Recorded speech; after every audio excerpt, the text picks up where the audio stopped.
பிரதானமான பொருட்கள் இருக்கின்றது. அந்த பிரதானமான விஷயம் என்னன்னு கேட்டீங்கன்னா, 8வது ஊதியக்குழு.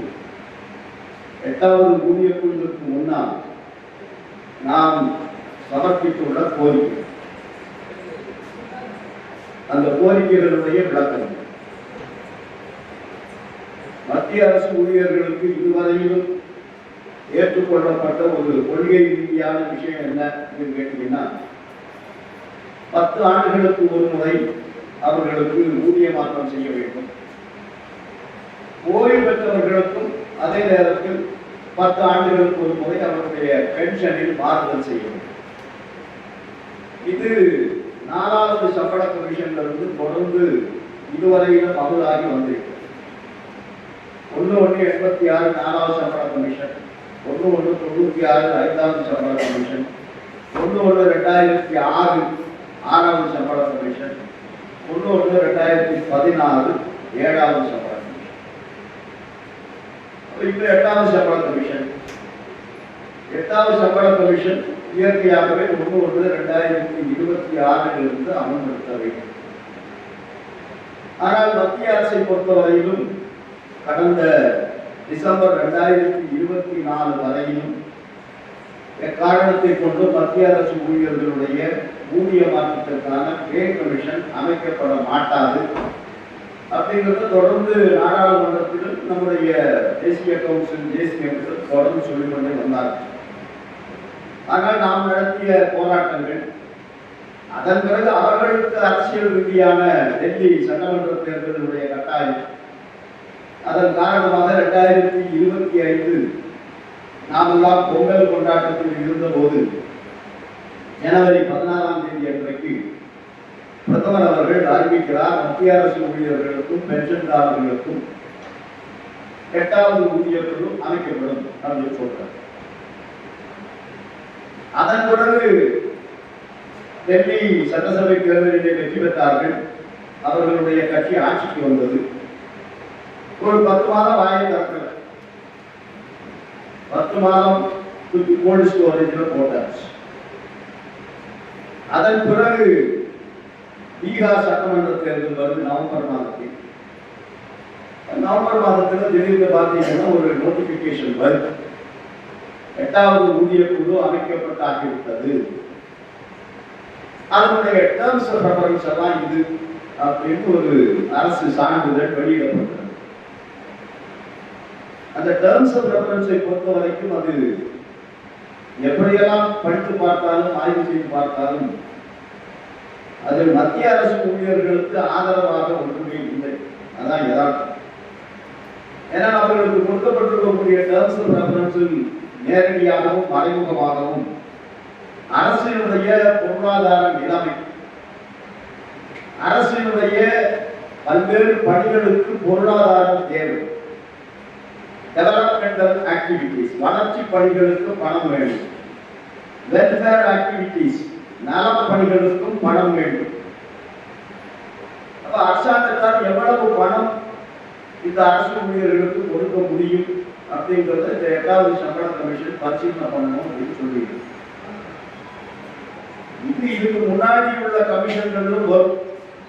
ஏன்னா அப்ராட் பேயிங் கெப்பாசிட்டி ஒன்று இருக்குல்ல, எவ்வளவு பணம் அரசால சம்பளத்திற்காக பென்ஷனுக்காக செலவு பண்ண முடியும் அப்படின்னு ஒன்று இருக்கு. ஆனால் இன்னொரு விஷயம் அதுல கூடவே சேர்ந்து வரும். அந்த இன்னொரு விஷயம் என்ன அப்படின்னு கேட்டீங்கன்னா, ஸ்டேக் ஹோல்டர்ஸ் எக்ஸ்பெக்டேஷன் அப்படின்னா ஊழியர்களுடைய எதிர்பார்ப்பு, பென்ஷன்தாரர்களுடைய எதிர்பார்ப்பு, அந்த எதிர்பார்ப்புகளையும் பரிசீலனை செய்து பே கமிஷன் ரெக்கமெண்ட் பண்ணணும். இது எல்லா பே கமிஷன்லயுமே இருக்கு. ஆனா இந்த பே கமிஷன்ல அது இல்லை. ஊழியர்களுடைய எதிர்பார்ப்பை பற்றி பரிசீலனை செய்ய வேண்டும் அப்படிங்கிற அந்த ஃப்ரேஸ், அந்த சென்டென்ஸ் அதுல இல்லை. அப்ப ஊழியர்களை பற்றி கவலைப்பட வேண்டிய அவசியம் இல்லை. அரசாங்கத்துக்கு எவ்வளவு கொடுக்க முடியும், அரசாங்கத்துக்கிட்ட வளர்ச்சி பணிகளுக்கு எல்லாம் எவ்வளவு பணம் தேவை, நலப்பணிகளுக்கு எவ்வளவு பணம் தேவை, அரசாங்கத்தினுடைய ரெவென்யூ வருவாய் என்ன, இதையெல்லாம் பார்த்து பிச்சை போடுவது மாதிரி ஏதோ ஒரு 5% 10% இவர்களுக்கு கொடுங்கள் அப்படிங்கிறது தான் அது நேரடியாக சொல்லக்கூடிய தகவல். அப்புறம் ரெண்டாவது விஷயம் என்ன அப்படின்னு கேட்டீங்கன்னா, ஒரு 69 லட்சம் பேர் பென்ஷன்தாரர்கள் இருக்காங்க. அதுல ஒரு 45 லட்சம் பேர் முன்னாள் ராணுவ வீரர்கள். இந்த நாட்டுக்காக நாட்டினுடைய எல்லை பகுதியில் நின்று போராடி கால் இழந்தவர்கள், கை இழந்தவர்கள், நார்மலாக ரிட்டையர் ஆகி வந்தவங்க, இப்படி அவங்க எல்லாம் சேர்த்து ஒரு 49 லட்சத்துக்கிட்ட இருக்காங்க. 45 இதெல்லாம் ஒரு அப்ராக்சிமேட்டான ஃபிகர். அப்புறம் சிவிலியன் பென்ஷனர்கள், ஃபேமிலி பென்ஷனர்கள். இவர்களை பற்றி பே கமிஷன் எந்த சிபாரிசும் செய்ய முடியாது. ஏன்னா அவர்களுடைய டேர்ம்ஸ் ஆஃப் ரெஃபரன்ஸ்ல அது இல்லை. நம்ம பென்ஷன்தாரர்களுடைய நிலைமை என்ன, அது அரசு முடிவு பண்ணும். பே கமிஷனுடைய அறிவிப்பு வந்த பிறகு, பரிந்துரைகள் வந்த பிறகு அதை பென்ஷன்தாரர்களுக்கு கொடுக்கணுமா, எப்படி கொடுக்க வேண்டும், எந்த தேதியிலிருந்து கொடுக்க வேண்டும், இது எல்லாமே அரசு முடிவு பண்ணும் அப்படின்னு சொல்லி அதையும் தயார் பண்ண. அதே மாதிரி இன்றைக்கு ஒரு 26-27 லட்சம் பேர் இருக்காங்க என்பிஎஸ் ஊழியர். அவர்கள் அத்தனை பேருடைய ஒட்டுமொத்தமான கோரிக்கையும் பங்களிப்பு பென்ஷன் திட்டம் எங்களுக்கு வேண்டாம், பங்களிப்பு இல்லாத உத்தரவாதம் உள்ள ஓல்டு பென்ஷன் ஸ்கீம் வேண்டும். அந்த கோரிக்கையை 8வது ஊதிய குழு பரிசீலனை செய்யணும் அப்படிங்கிறது நம்முடைய வேண்டுகோள், நம்முடைய கோரிக்கை. அதை எழுத்து மூலமாகவும் கொடுத்துருப்போம் ஏற்கனவே. ஆனால் அதுவும் 8வது சம்பள கமிஷனுடைய டேர்ம்ஸ் ஆஃப் ரெஃபரன்ஸ்ல இல்லை. அப்ப இந்த மாதிரியான ஒரு நெருக்கடியான சூழ்நிலையில் தான் 8வது சம்பள கமிஷன் அதனுடைய பணிகளை துவங்கி, அது துவங்கும் போதே என்ன பண்ணிருக்காங்க அப்படின்னு கேட்டீங்கன்னா, பொதுவா இதுவரையும் நான் எப்பவுமே சொல்ற மாதிரி நான் 3வது சம்பள கமிஷன் தான் அப்பாயின்மெண்ட் 4, 5, 6, 7 நேரடியாக சம்பந்தப்பட்டிருக்கேன். ஏஐடிஎஃப்னுடைய ஒரு தோழனாக அதனுடைய டிராப்டிங் கமிட்டியில அதனுடைய ஓரல் எவிடன்ஸ் எல்லாம் நேரடியாக பங்கு கொண்டிருக்கிறோம். அப்ப அதனால நமக்கு தெரியும். அப்ப இந்த 4 சம்பள கமிஷன்ல இல்லாத ஒரு புதிய மெத்தடை இந்த கமிஷன் ஃபாலோ பண்ணும். பொதுவா என்னன்னு கேட்டீங்கன்னா, கமிஷன் வரும், மத்திய அரசு ஊழியர்களுடைய அந்த உயர்நிலை குழுவாகிய ஸ்டாண்டிங் கமிட்டி நேஷனல் கவுன்சில் ஜேசிஎம்ஐ அழைப்பார்கள். அதை எல்லாரும் கூப்பிட்டு பேச முடியாது. அதனால இது apex body, standing committee of national council JCM, அவர்களை அழைத்து பேசுவார்கள். இந்த மாதிரி எங்களை கமிஷனா போட்டிருக்காங்க, இதெல்லாம் எங்களுடைய டேர்ம்ஸ் ஆஃப் ரெஃபரன்ஸ், நாம எப்படி ப்ரொசீட் பண்ணலாம் அப்படின்னு நம்மளுடைய ஆலோசனைகள் கேட்பார்கள். அப்ப நாம சொல்லுவோம், எங்களுக்கு மெமராண்டம் ரெடி பண்றதுக்கு இவ்வளவு நாட்கள் கால அவகாசம் வேணும். நாங்கள் தயாரித்த பிறகு அதை அடிப்படையாக வைத்துக் கொண்டு துறை ரீதியாக இருக்கக்கூடிய சம்மேளனங்கள் அவர்களுடைய மெமராண்டத்தை கொடுப்பார்கள். அதற்கு இவ்வளவு காலக்கெடு வேண்டும். அதன் பிறகு ஓரல் எவிடன்ஸ், நாங்கள் நேரடியாக உங்களை பார்த்து எங்களுடைய கருத்துக்களை, நாங்கள் வைத்திருக்கக்கூடிய கோரிக்கைகளுடைய நியாயங்களை உங்கள் மத்தியில பேசுவதற்கான இவ்வளவு கால அவகாசம் வேண்டும். இப்படி ஒரு ஸ்டாண்டர்ட் ஆபரேட்டிங் ப்ரொசீஜர் அப்படின்னு சொல்லக்கூடிய ஒரு எஸ்ஓபி ஃப்ரேம் பண்ணுவோம். அதன் அடிப்படையில் கமிஷனுடைய செயல்பாடுகள் இருக்கும். அதன் பிறகு அவர்கள் பல்வேறு மாநிலங்களுக்கு செல்வார்கள். அங்கு இருக்கக்கூடிய தொழிற்சங்கங்கள், சம்மேளனங்கள், தேசிய உறுப்பினர்கள் இவர்களை சந்திப்பார்கள், அதிகாரிகளை சந்திப்பார்கள். மாநில அரசினுடைய சீஃப் செக்ரட்டரி, முதலமைச்சர், அவர்களையும் நிதியமைச்சரை சந்திப்பார்கள். ஏன்னா இப்போ பொதுவாகவே கடந்த பல ஆண்டுகளாக மத்திய அரசு ஊழியர்களுடைய பே கமிஷன் என்ன சிபாரிசு செய்கிறதோ அதை பெரும்பாலான மாநிலங்களும் அதை கடைபிடிக்கிறது. இதெல்லாம் நடக்கும். நம்ம ஓரல் எவிடன்ஸ் கொடுப்போம். அதன் பிறகு அவர்கள் கேள்விகளை நமக்கு அனுப்புவார்கள். அதற்கு நாம பதில் சொல்லுவோம். இதெல்லாம் தான் ப்ரொசீஜர். இப்ப அதெல்லாம் க்ளோஸ் பண்ணிட்டாங்க. நம்மளை கூப்பிட்டு பேசவே இல்லை. அவர்களாகவே திடீர்னு ஒரு வெப்சைட் ஒன்று ஓபன் பண்ணி அதுல ஒரு 18 கேள்விகளை அவர்களாகவே, இந்த 18 கேள்விகளுக்கு யார் வேணா பதில் சொல்லலாம். ஃபெடரேஷன் சொல்லலாம், யூனியன் சொல்லலாம், தொழிலாளிகள் சொல்லலாம், பொதுமக்கள் சொல்லலாம். அந்த 18 கேள்விகளுடைய நோக்கமுமே அந்த கேள்விகளுக்கு பதிலளிப்பவர்கள் அரசு ஊழியர்களுக்கு எதிராக பதிலளிப்பார்கள். அப்ப அதை வைத்துக் கொண்டு நம்முடைய பரிந்துரைகள் எழுந்திருக்கிற போது there is a public opinion against the central government employees. Public வந்து அவர்கள் மீது ஒரு மகிழ்ச்சியாக இல்லை, அதிருப்தியாக இருக்கிறார்கள். ஆகவே அவர்களுக்கு பெரிய அளவிலெல்லாம் சலுகைகள் எல்லாம் கொடுக்க முடியாது அப்படின்னு எழுதுவதற்கான ஒரு நாடகம். அப்ப நாம் இந்த நாடகத்தை புரிந்து கொண்டு நம்ம சைட்ல இருந்து இந்த 18 கேள்விகளுக்கு பதில் அனுப்பணும் அப்படின்னு முடிவு பண்ணி நேஷனல் கவுன்சில் ஜேசிஎம் சார்பாக இந்த 18 கேள்விகளுக்கும் அவர்கள் எதிர்பார்க்காத அளவுக்கு நியாயமான நம்ம தரப்பிலிருந்து from the employees perspective அப்படிங்கிற கணக்குல நாம அதுக்கு பதில் கொடுத்தோம். அது முடிஞ்சது. நம்மளும் சங்கங்களுக்கு சொன்னோம், நீங்களும் இதே பதில கொடுங்க, இண்டிவிஜுவல்ஸ் நம்ம உறுப்பினர்களும் தோழர்களும் இதே மாதிரி பதில கொடுங்கன்னு சொல்லி ஆயிரக்கணக்கான பதில் வந்து போயிருக்கு. நம்ம யூனியன்ல இருந்து கிட்டத்தட்ட 300க்கு மேல பதில் போயிருக்குன்னு நினைக்கிறேன். அப்ப இதெல்லாம் ஆர்கனைஸ் பண்ணி எல்லா இடத்துலையும் நம்ம பண்ணியிருக்கோம்.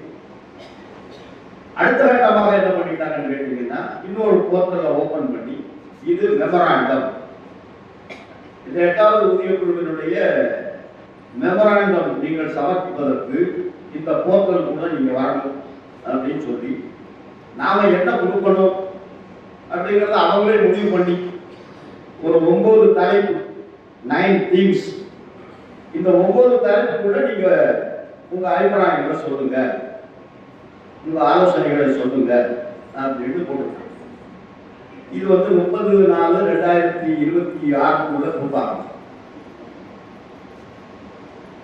இது எப்படி கொடுப்பது? ஏன்னா மத்திய அரசு ஊழியர்களுக்கு நாளைக்கு ரிட் நோட்டீஸ் வரும்போது நீங்க தெரிஞ்சுக்குவீங்க. சும்மா சுருக்கமாக தான் கொடுத்துருவோம், உள்ள மெமராண்டத்தை டிரான்ஸ்லேட் பண்ணாது. அதுவே கிட்டத்தட்ட 65-66 கோரிக்கைகள், பொதுவான கோரிக்கை. இன்னும் நம்ம ஏஐடிஎஃப் மெமராண்டம் சப்மிட் பண்ணணும், ரயில்வே தனியா சப்மிட் பண்ணணும், போஸ்ட் தனியா பண்ணணும், இன்கம் டாக்ஸ் தனியா பண்ணணும், அக்கௌண்ட்ஸ் ஆடிட் தனியா பண்ணணும், சென்ட்ரல் செக்ரட்டரியேட் தனியா பண்ணணும், எல்லாரும் தனியா பண்ணணும். அப்ப நாம டைம் கேட்டிருக்கோம், மே 31 வரைக்கும் டைம் வேணும்னு சொல்லி டைம் கொடுப்பாங்களான்னு தெரியும். அதனால நம்ம பின்தங்கி விடக்கூடாது என்பதற்காக national council standing committee, national council JCM அதுக்காக ஒரு டிராஃப்டிங் கமிட்டி ஒன்று அமைத்தார்கள், வரைவு கமிட்டி.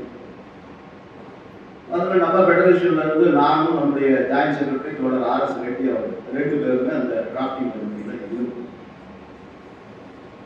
எல்லாருமே கேட்டோம், என்ன ஆலோசனைகள் சொல்லுங்க. இந்தியா மொத்தம் இருந்து கிட்டத்தட்ட ஒரு 400க்கு மேல ஆலோசனை, 400க்கு மேல 400 டாக்குமெண்ட், பல்வேறு சங்கங்கள், அசோசியேஷன்கள், அமைப்புகள், பென்ஷனர் அமைப்புகள், இண்டிவிஜுவல்ஸ், கிட்டத்தட்ட ஒரு 400 டாக்குமெண்ட்டுக்கு மேல நம்முடைய staff side office national council JCM டெல்லிக்கு வந்து சேரும். அதையெல்லாம் படித்து ஆய்வு செய்து நம்முடைய சொந்த அனுபவங்கள், நமக்கு தெரிஞ்ச விஷயங்கள், அதுல வந்த விஷயங்கள், இதையெல்லாம் பரிசீலனை செய்து கட்டம் கட்டமாக டிராஃப்டிங் பண்ணி, அதில் கரெக்ஷன் பண்ணி, திரும்ப டிராஃப்டிங் பண்ணி, திரும்ப மெருகேற்றி கடந்த 13ஆம் தேதி அன்றைக்கு டெல்லியில ரயில்வே ஃபெடரேஷனுடைய அலுவலகத்தில், ஆல் இந்தியா ரயில்வே ஃபெடரேஷன் ஏஆர்பியுடைய அவர்களுடைய மத்திய அலுவலகத்தில் அந்த இறுதி கூட்டம் நடைபெற்றது. அந்த இறுதி கூட்டத்தில் மத்திய அரசு ஊழியர்களுடைய பொதுவான கோரிக்கைகள் அதை எல்லாவற்றையுமே அடையாளம் கண்டு ஐடென்டிஃபை பண்ணி அதுக்கு நம்முடைய ஆலோசனைகள் என்ன அப்படிங்கிறத வடிவமைத்து 14ஆம் தேதி அன்றைக்கு மாலை பே கமிஷனுடைய இமெயில சமர்ப்பிச்சோம். அது வெப்சைட்ல போறதுக்கு அதில் நிறைய டெக்னிக்கல் ப்ராப்ளம்ஸ் இருக்கு, அது அவங்களுக்கு நம்ம அவங்க கவனத்துக்கு கொண்டு போயிருக்கோம். ஏன்னா அதில் ஏகப்பட்ட கண்டிஷன், 10,000 கேரக்டருக்கு மேல போகக்கூடாது. 10,000 கேரக்டர்னா 10,000 எழுத்துக்கள். 10,000 எழுத்துக்கள் அப்படின்னு சொன்னா ஒரு 1000-1200 வேர்ட்ஸுக்குள்ள வந்து தான் நிற்கும். அதுக்குள்ள நீ எல்லாத்தையுமே சுருக்கி எழுதணும். அப்படிதான் பண்ணியிருப்போம். இப்படி பண்ணாலும் அவர்களுடைய இந்த சர்வர்ல ஏகப்பட்ட பிரச்சனைகள், ஆர்டிபிஷியல் இன்டெலிஜென்ஸ் பண்ணி வச்சிருக்காங்க அவங்க. அது பல விஷயங்கள் உள்ள போகும்போது அதை அக்செப்ட் பண்றது இல்லை. அதனால நம்ம பே கமிஷனுடைய மெம்பர் செக்ரட்டரி கிட்ட பேசி இமெயில் மூலமாக டாக்குமெண்ட் அவங்களுக்கு சமர்ப்பிச்சிட்டோம். அதை அப்லோட் பண்றதுக்கு அவங்க டெக்னிக்கல் ப்ராப்ளம்ஸ் சால்வ் பண்ணிட்டு இருக்காங்க. பண்ணாங்கன்னா அது அப்லோட் பண்ணிட்டு இப்போ அது எல்லா நேஷனல் கவுன்சில் ஜேசிஎம்மில் அங்கம் வகிக்கக்கூடிய எல்லா அமைப்புகளுக்கும் அதை அனுப்பியிருக்கு. இது பேசிக் டாக்குமெண்ட், இது பேசிக் ஸ்ட்ரக்சர்.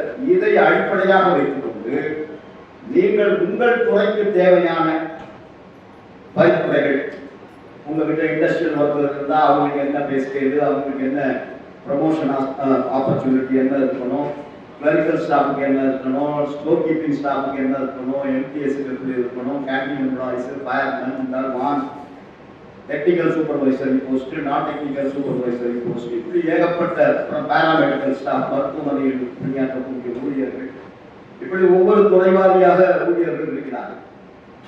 இப்ப அவர்கள் அவங்களுடைய இந்த பே ஸ்கேல்ல, இந்த ஸ்ட்ரக்சர்ல அவங்களுடைய என்னென்ன கேட்டகரிஸை கொண்டு அதை பொருத்தணும் அப்படின்னு அந்தந்த ஃபெடரேஷன்ஸ் டிசைட் பண்ணணும். நம்ம ஃபெடரேஷனும் நம்முடைய ஃபெடரேஷனுடைய நிர்வாகிகள், எக்ஸிக்யூட்டிவ் மெம்பர்ஸ், இணைக்கப்பட்ட சங்கங்கள் எல்லாருக்கும் நம்ம சர்க்குலர் இஷ்யூ பண்ணியிருக்கோம். இன்னைக்கு மாலைக்குள்ள சேருங்கன்னு சொல்லிட்டு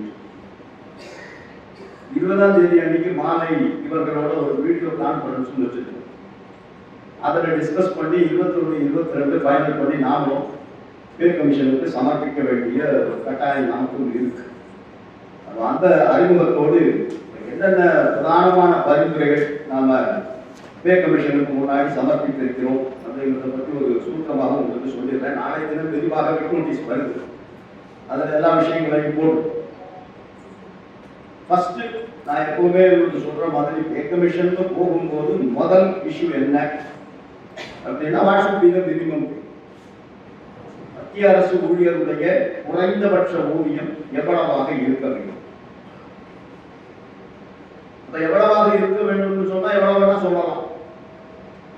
ஆனா அதை நிர்ணயம் செய்வதற்கென்று சில வழிகாட்டும் நெறிமுறைகள் இருக்கு. அந்த பாலிசி அடிப்படையில் அதில் சில மாறுதல்கள் செய்து இன்றைக்கு இருக்கக்கூடிய விலைவாசி, இந்தியாவினுடைய அநேகமாக எல்லா நகரங்களிலும் விலைவாசியை கலெக்ட் பண்ணியிருக்கு. அரிசி, கோதுமை, காய்கறி, mutton, chicken, fish, egg, oil, fruits, இப்படி எல்லா விதமான பொருட்களுக்கும் விலைவாசியை நம்ம கேதர் பண்ணியிருக்கோம். நம்ம அதனுடைய சராசரியை எடுத்து 1 கிலோ அரிசிக்கு என்ன விலை, 1 கிலோ கோதுமைக்கு என்ன விலை, 1 கிலோ ஃப்ரூட்ஸ் என்ன விலை, இப்படி எல்லாவற்றையும் வரிசைப்படுத்தி நம்ம அந்த மினிமம் வேஜை கால்குலேட் பண்ணணும். அப்படி கால்குலேட் பண்ணணும் அப்படின்னு சொல்லும் பொழுது இதுவரையிலும் உள்ள ஃபார்முலா என்ன அப்படின்னா, ஒரு ஆணுக்கு ஒரு 2600 700 கலோரி ஃபுட் இன்டேக் இருக்கணும். உணவு அவ்வளவு அந்த கலோரிக்கு உட்பட்டு உணவு சாப்பிடணும். அப்போ பாடிக்கு தேவையான எனர்ஜி எல்லாம் கிடைக்கும் அப்படிங்கிறது டாக்டர் ஐக்ராய்டினுடைய ஃபார்முலா, 57ல் எழுதப்பட்ட ஃபார்முலா. அதுலேயும் ஆண் பெண் வித்தியாசம் இருக்கு, அதெல்லாம் ஏற்கனவே நம்ம பேசியிருக்கோம். Gender discrimination. பெண்களுக்கு 2300 கலோரி இருந்தால் போதும், அவங்க உழைப்பு ரொம்ப கம்மி அப்படின்னு அது ஒரு கேல்குலேஷன். குழந்தைகள் 14 வயசு வரைக்கும் தான் அவங்களை சார்ந்து இருப்பாங்க. அதுக்கு மேல அவங்க சுயமாக அவங்களுடைய தேவைகளை பூர்த்தி பண்ணணும் அப்படிங்கிற ஒரு கான்செப்ட். இது கால்குலேட் பண்ணி வரும்போது 3 யூனிட் அப்படின்னு வருது. ஒரு குடும்பம் அப்படின்னா 3 யூனிட். அப்ப அதுல நமக்கு டிஃபரன்ஸ் ஆஃப் ஒப்பீனியன் பேசிக். ஒரு குடும்பம் என்பது 3 யூனிட்டாக மட்டுமல்ல, அது 5 குறைந்தபட்சம் 5 யூனிட்டாக ஆவது ட்ரீட் பண்ணணும். ஏன்னா பெற்றோர்களையும் பாதுகாக்கணும், ஆண் பெண் வித்தியாசம் இருக்கக்கூடாது. ரெண்டாவது, இப்ப லேட்டஸ்டா ICMR அப்படின்னு மத்திய அரசுடைய அமைப்பு இருக்கு, Indian council of medical research. அவங்க ஒரு மிகப்பெரிய ஆராய்ச்சியை பண்ணி ஒரு ரிப்போர்ட் கவர்மெண்ட்டுக்கு சப்மிட் பண்ணியிருக்காங்க. அதுல என்ன சொல்றாங்கன்னு கேட்டீங்கன்னா, சராசரி அடல்ட் அவங்களுக்கு ஒரு ஆரோக்கியமான வாழ்க்கை அமையணும், அதுக்கு தேவையான எனர்ஜி, அதுக்கு எவ்வளவு ஃபுட் இன்டேக் வேணும் அப்படின்னு அவங்க கால்குலேட் பண்ணி ஒரு 3490 கலோரி சராசரியான ஒரு மனிதனுக்கு அந்த உணவு வேணும். அதெல்லாம் அவங்க 5 வகையான பழங்கள் ஒரு நாளைக்கு சாப்பிடணுங்கிறாங்க. நம்ம ஒரு பழம் சாப்பிட்றதே கஷ்டம், 5 வகையான பழங்கள் சாப்பிடணும்னு தான் கணக்கு இருக்கு. அப்ப நாம அதை சொல்றோம் நம்மளுடைய ஆர்குமெண்ட்ல. இந்த 2600 2300 குழந்தைகளுக்கு 14 வயசுங்கிறதெல்லாம் இப்போ அவுட் டேட். அரசாங்க உத்தரவுப்படியே 25 வயது வரைக்கும் பிள்ளைகள் வந்து எம்ப்ளாயிஸினுடைய டிபெண்டன்ட் தான் வர்றாங்க. அப்ப அதனால அதை கவனத்தில் எடுத்துக்கொள்ள வேண்டும். பெற்றோர்கள் அப்படிங்கிறது அவங்கள பாதுகாக்கிறது, வயசான காலத்துல அவங்கள கொண்டு போய் அனாதை இல்லத்தில் அல்லது வயதானவர்கள் இல்லத்தில் சேர்க்காம அவங்கள வீட்டில் வச்சு பாதுகாக்க வேண்டியது பிள்ளைகளுடைய மாரல் ரெஸ்பான்சிபிலிட்டி, தார்மீக கடமை. ஆனா இப்ப தார்மீகம் மட்டுமில்ல, சட்டப்படியான கடமை. Parents and senior citizen protection act பார்லிமெண்ட்ல நிறைவேறி பல வருடங்கள் ஆகும். அது பிரகாரம் it is the responsibility of the children to take care of the parents. அப்ப அதனால அதையும் நம்ம கால்குலேட் பண்ணி தான் 5 யூனிட், குடும்பம் என்பது 5 யூனிட் அப்படின்னு சொல்லிடுவோம். அதன் பிறகு அந்த டாக்டர் ஐக்ராய்ட் ஃபார்முலாவிலையும் 15வது சட்டத்தில் இந்திய தொழிலாளர் மாநாட்டிலையும் நிறைவேற்றப்பட்ட பல விஷயங்கள் இருக்கு. ஹவுசிங்க்கு எவ்வளோ பர்சன்டேஜ், குழந்தைகளை படிக்க வைக்கிறதுக்கு எவ்வளோ பர்சன்டேஜ், அதெல்லாம் இருக்கு. அதை தாண்டி உச்சநீதிமன்றத்தினுடைய தீர்ப்பு ஒன்று இருக்கு. மனிதர்களுக்கு ரொட்டி கப்படா மக்கான் அப்படிங்கிற சாப்பாடு, வீடு, தங்குமிடம், உணவு, உடுக்க உடை மட்டுமே போதாது. அதை தாண்டி ஏராளமான செலவுகள் இருக்கு. திருமணங்கள் இருக்கு, உற்சவங்கள் இருக்கு, இறப்புகள் இருக்கு, பல்வேறு சோசியல் ஃபங்க்ஷன்ஸ் இருக்கு. அப்ப இதுக்கெல்லாம் வந்து ரொட்டி கப்படா மக்கான் இருந்து எடுத்து செலவு பண்ண முடியாது. ஆகவே அந்த உணவு எவ்வளவு தேவை, உடை எவ்வளவு தேவை, வீடுக்கு எவ்வளவு பர்சன்டேஜ் சேர்க்கணும், இதெல்லாம் கணக்கு போட்ட பிறகு அதில் ஒரு 25% சோசியல் ஆப்ளிகேஷனுக்காக சேர்க்கணும். இந்த மாதிரி திருமணம், நல்ல நிகழ்ச்சிகள், கெட்ட நிகழ்ச்சிகள் இதெல்லாம் ஆகக்கூடிய செலவுகளுக்காக ஒரு 25% வந்து இன்க்ரீஸ் பண்ணணும் அப்படின்னு சொல்லி அதுவும் சேர்க்கப்படும். அதே மாதிரி போன பே கமிஷன் வந்து மினிமம் பே ஃபிக்ஸ் பண்ணும்போது ஸ்கில் டெவலப்மெண்ட்டுக்காக ஒவ்வொரு ஊழியரும் தன்னுடைய அறிவை வளர்த்துக் கொள்வதற்காக, தன்னுடைய நாலேஜை வளர்த்துக் கொள்வதற்காக பத்திரிகைகள் படிக்கணும், பயிற்சி பெறணும். அப்போ அதுக்காக ஒரு 25% ஸ்கில் டெவலப்மெண்ட் அப்படின்னு சொல்லி போன பே கமிஷன் அதை சேர்த்துருக்காங்க. அப்புறம் அதை தாண்டி நம்ம இப்போ புதுசாக அவங்க சொல்லியிருக்கோம், technological expenditure, essential technological expenditure அப்படின்னா இப்போ எல்லாமே ஆன்லைன்.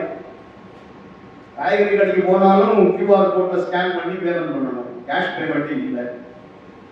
அரசாங்கத்துக்கு ஒரு வரி கட்டணும் அப்படின்னாலும் ஆன்லைன், ஏதாவது வாங்கணும்னாலும் ஆன்லைன், பிள்ளைகளை படிக்க வைக்கணும்னாலும் ஆன்லைன். அப்போ எல்லாவற்றுக்குமே ஆன்லைன் தேவைப்படும். பர்த் சர்டிஃபிகேட்டு ஆன்லைன், டெத் சர்டிஃபிகேட்டும் ஆன்லைன். அப்போ இந்த ஆன்லைன் எக்ஸ்பெண்டிச்சர் அப்படின்னா அதுக்கு இன்டர்நெட் கனெக்டிவிட்டி வேணும். அதன் பிறகு அந்த இன்டர்நெட் கனெக்டிவிட்டிங்கிறது பேசிக் ஃபோனில் கிடைக்காது. அதாவது ஆண்ட்ராய்ட் ஃபோன் வேணும், அதுக்கு லேப்டாப் வேணும், அதுக்கு ஐபேட் வேணும், அதுக்கு பர்சனல் கம்ப்யூட்டர் வேணும். அப்புறம் அதில் வைஃபையோ அதில் இன்டர்நெட் கனெக்ஷனோ கொடுக்கணும். இந்த எக்ஸ்பெண்டிச்சர் வந்து எங்கே கொண்டு போய் வைக்கிறது? அப்போ அதுக்கு ஒரு சர்டன் பர்சன்டேஜ் வந்து மினிமம் வேறு ஆட் பண்ணணும் அப்படின்னு சொல்லி கால்குலேட் பண்ணி பண்ணி பண்ணி அதிலையும் பல்வேறு கோரிக்கைகள் வரும் இல்லையா? 72,000 பேருந்து தோழர், 75,000 பேருந்து தோழர், இப்படி பல்வேறு விதமான கோரிக்கைகள் வரும். ஆனால் நீங்கள் அந்த போய் ஆர்கியூ பண்ணணும்ல, என்ன வேணா எழுதலாம், அது கஷ்டம் இல்லை. இப்போ 28ஆம் தேதி நம்மளை கூப்பிட்டுருக்காங்க பே கமிஷன், முதல் மீட்டிங் தான் அஃபிஷியலாக. அன்அஃபிஷியலாக 2-3 தடவை பார்த்தோம், அது வேறு விஷயம். அஃபிஷியலாக இது ஃபர்ஸ்ட் டைம்.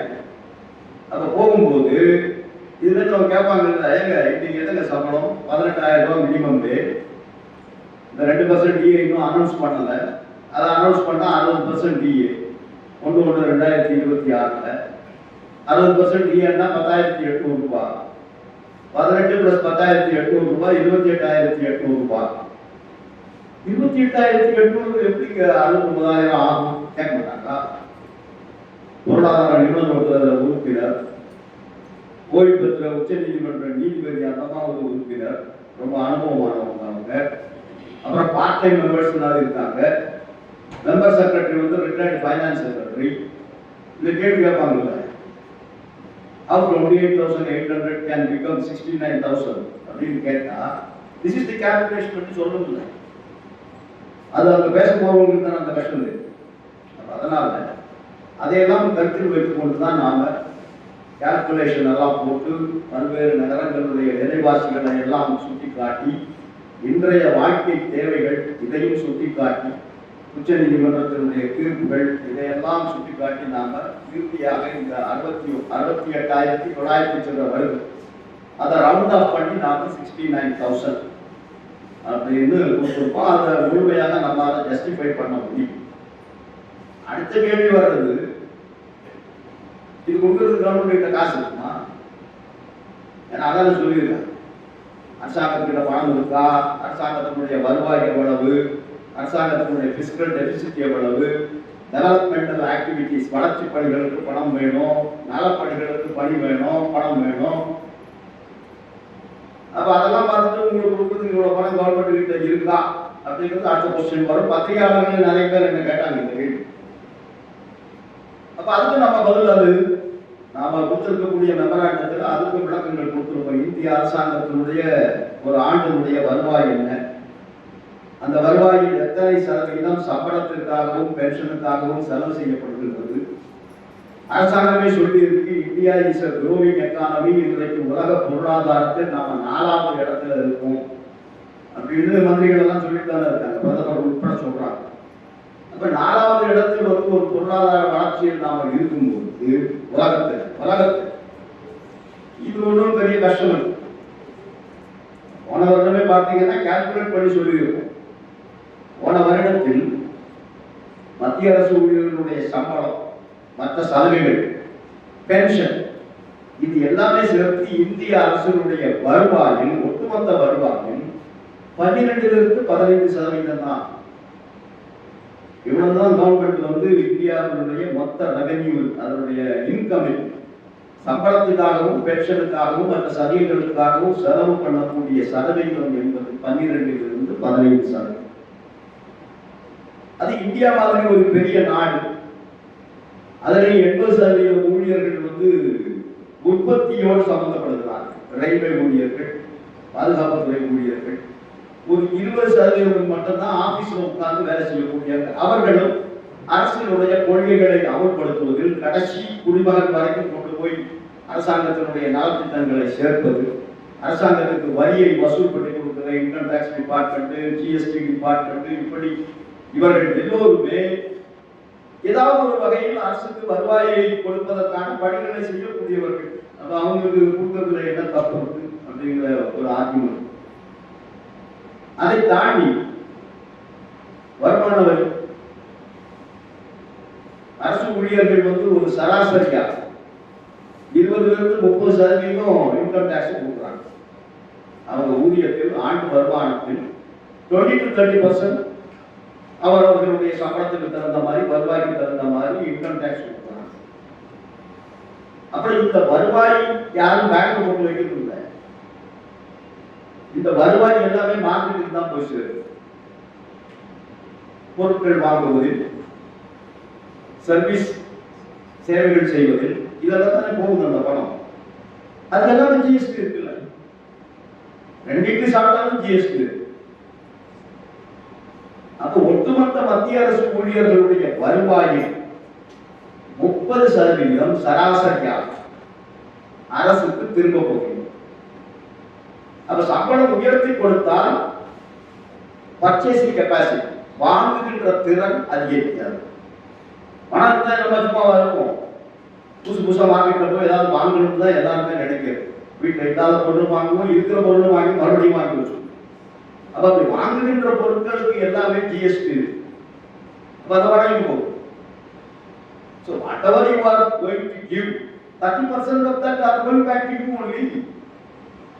அப்ப அதனால பேயிங் கெப்பாசிட்டி வந்து அரசாங்கத்துக்கு இல்லை என்பதை ஏற்க முடியாது.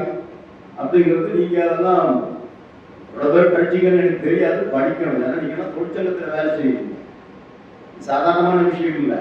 எதிர்காலத்தில் வந்து உங்களை யாராவது ஒருத்தர் வந்து இந்த கமிட்டியில் மெம்பர் ஆகி டிராஃப்டிங் கமிட்டி வந்து இதெல்லாம் எழுதணும் போகணும்னு சொன்னா ஆங்கிலம் மட்டும் எழுதுவது இல்லை. இந்த புள்ளி விவரங்கள் எல்லாம் படிக்கணும், புரிஞ்சுக்கணும்.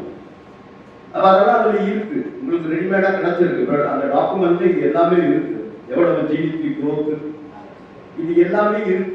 அப்போ நம்ம சைட்ல இருந்து எல்லா விதமான கன்வின்சிங் ஆர்குமெண்ட்ஸும் கொடுத்திருக்கிறோம். இந்த 69,000 ரூபாய் என்பது நிச்சயமாக அரசுக்கு கொடுக்க முடியும் அப்படிங்கிறத நாம எழுதியிருக்கோம்.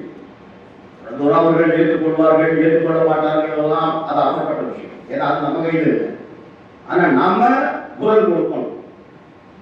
32 லட்சம் மத்திய அரசு ஊழியர்கள், ஒரு 11 லட்சம் 3 படையை சேர்ந்த வீரர்கள், ஒரு 5 லட்சம் பாராமிலிட்டரி போர்சஸ், ஒரு 69 லட்சம் பென்ஷனர்கள் வந்து யாரை பார்க்கறாங்க? இந்த தேசியவில் இருக்கிறவங்க நமக்காக என்ன செய்வாங்கன்னு தான் பார்க்கறாங்க. ஏன்னா அல்டிமேட்டா பே கமிஷன் வந்து அந்த மெமராண்டத்துக்கு தான் அதிகமான முக்கியத்துவம் கொடுக்கும். அவர்களுடைய குரலை நாம் எதிர்கொள்ளணும் இல்லை, அவர்களுடைய எதிர்பார்ப்புகள் வந்து நாம பே கமிஷன் கிட்ட போய் சொல்லணும் இல்லை. அப்ப அந்த பணிகளை நாம முழுசாக நிறைவேற்றி இருக்கிறோம் அப்படின்னா அந்த டிராப்டிங் கமிட்டியில ஒரு மெம்பர் முறையில் நாங்கள் நிச்சயமாக சொல்ல முடியும். அது இது மினிமம் பே. நெக்ஸ்ட் வந்து என்ன? Fitment factor. ஃபிட்மென்ட் ஃபேக்டர்னா என்ன? இப்போ நீங்க எல்லாம் இருக்கீங்க, இது புதுசாக வரக்கூடியவங்களுக்கு தான் 69,000. நாளைக்கு ஒருத்தர் அப்பாயின்மெண்ட் ஆனால் அவருக்கு 69,000 மேற்கொள்ளும். எக்ஸிஸ்டிங் எம்ப்ளாயிஸ் அவர்களுக்கு எப்படி அவங்களுடைய ஊதியத்தை நிர்ணயம் செய்வது, அதுக்கு ஃபிட்மென்ட் ஃபேக்டர் இருப்பான், மல்டிபிளிகேஷன் ஃபேக்டர். அது ரொம்ப மண்டை போட்டு உடைக்க வேண்டியது இல்லை. 18,000 69,000 ஆயிரத்துன்னு சொன்னா that is 3.833. 18,000 must become 69,000. அப்ப 18,000 69,000 ஆயிருக்குன்னா எத்தனை மடங்கு? 3.833 மடங்கு, அவ்வளவுதான்.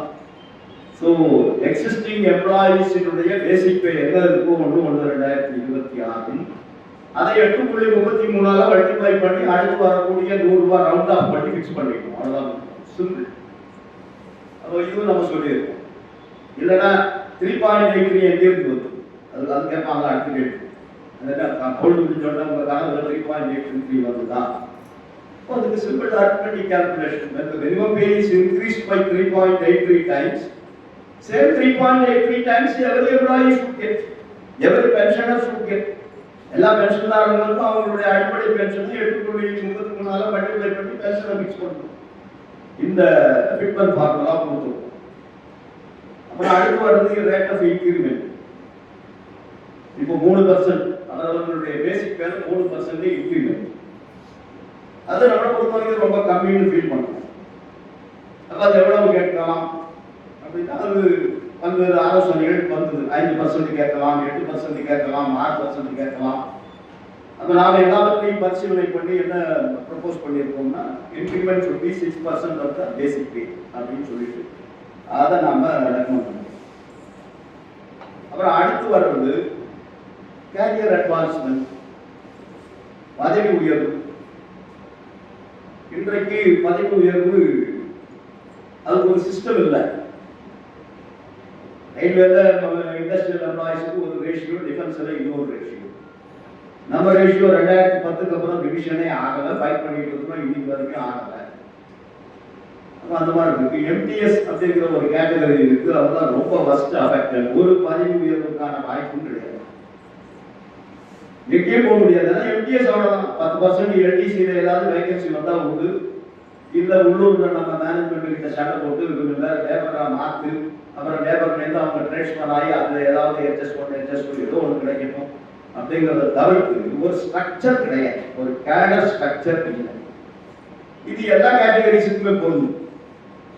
எம்ஏசிபியால எந்த பலனும் இல்லை, எம்ஏசிபியால எந்த பலனுமே இல்லை. அதனால நாம என்ன ப்ரப்போஸ் பண்றோம் அப்படின்னு சொல்லி கேட்டீங்கன்னா ஒரு 30 ஆண்டு கால சர்வீஸ் அப்படின்னு சொல்றோம், 30 இயர்ஸ். ஏன்னா நிறைய பேர் ஏஜ் ரிலாக்ஸேஷன்ல வராங்க. இப்போ ரிசர்வ் கேண்டிடேட்ஸ் இருக்காங்கன்னா அவங்க ஏஜ் ரிலாக்ஸேஷன்ல வருவாங்க. அப்போ அதெல்லாம் நம்ம கணக்கிட்டு பார்த்து ஒரு சராசரியாக 40 வருஷம் சர்வீஸ் பண்றவங்களும் இருக்காங்க, 25 வருஷம் சர்வீஸ் பண்றவங்களும் இருக்காங்க, அவங்களுடைய வயசுக்கு தகுந்த மாதிரி. பட் நம்ம ஒரு சராசரி எடுக்கணும் அப்படிங்கிற அடிப்படையில் நாம ஒரு 30 ஆண்டுகள் அப்படின்னு எடுத்துக்கோம்.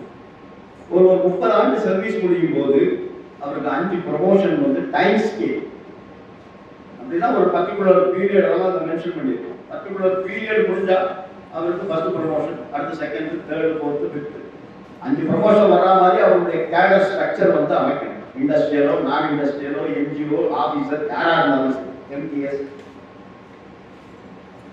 அப்படி எல்லா கேடரையும் அப்படி ஒரு ஸ்ட்ரக்சர் அமைக்க முடியாத சூழ்நிலையும் வரலாம். அதை நம்ம ஃபோர்காஸ்ட் பண்ணி பார்க்கணும். அப்ப அப்படி வரவில்லை அப்படின்னு சொன்னா அவர்களுக்கு assured career progression ACP financial upgradation அப்படிங்கிற முறையில் அந்த பதவிக்குண்டான ஊதியத்தை கொடுத்து அவங்களுக்கு பே ஃபிக்ஸ் பண்ணணும் அப்படிங்கிறது நம்ம ரெக்கமெண்ட் பண்ணியிருக்கோம். அப்படி கொடுக்கின்ற போது என்ன பெனிஃபிட் கொடுக்கணும்? ஒரே ஒரு இன்க்ரிமெண்ட் தான் இப்போ கொடுக்குறாங்க. எம்ஏசிபி வாங்கினாலும் ஒரு இன்க்ரிமெண்ட், ப்ரமோஷன் வாங்கினாலும் ஒரு இன்க்ரிமெண்ட். எம்ஏசிபி வாங்கிட்டு ப்ரமோஷன் வாங்கினா ப்ரமோஷன்ல இன்க்ரிமெண்ட் கிடையாது. இந்த மாதிரி குறைபாடுகள் எல்லாம் இருக்கு.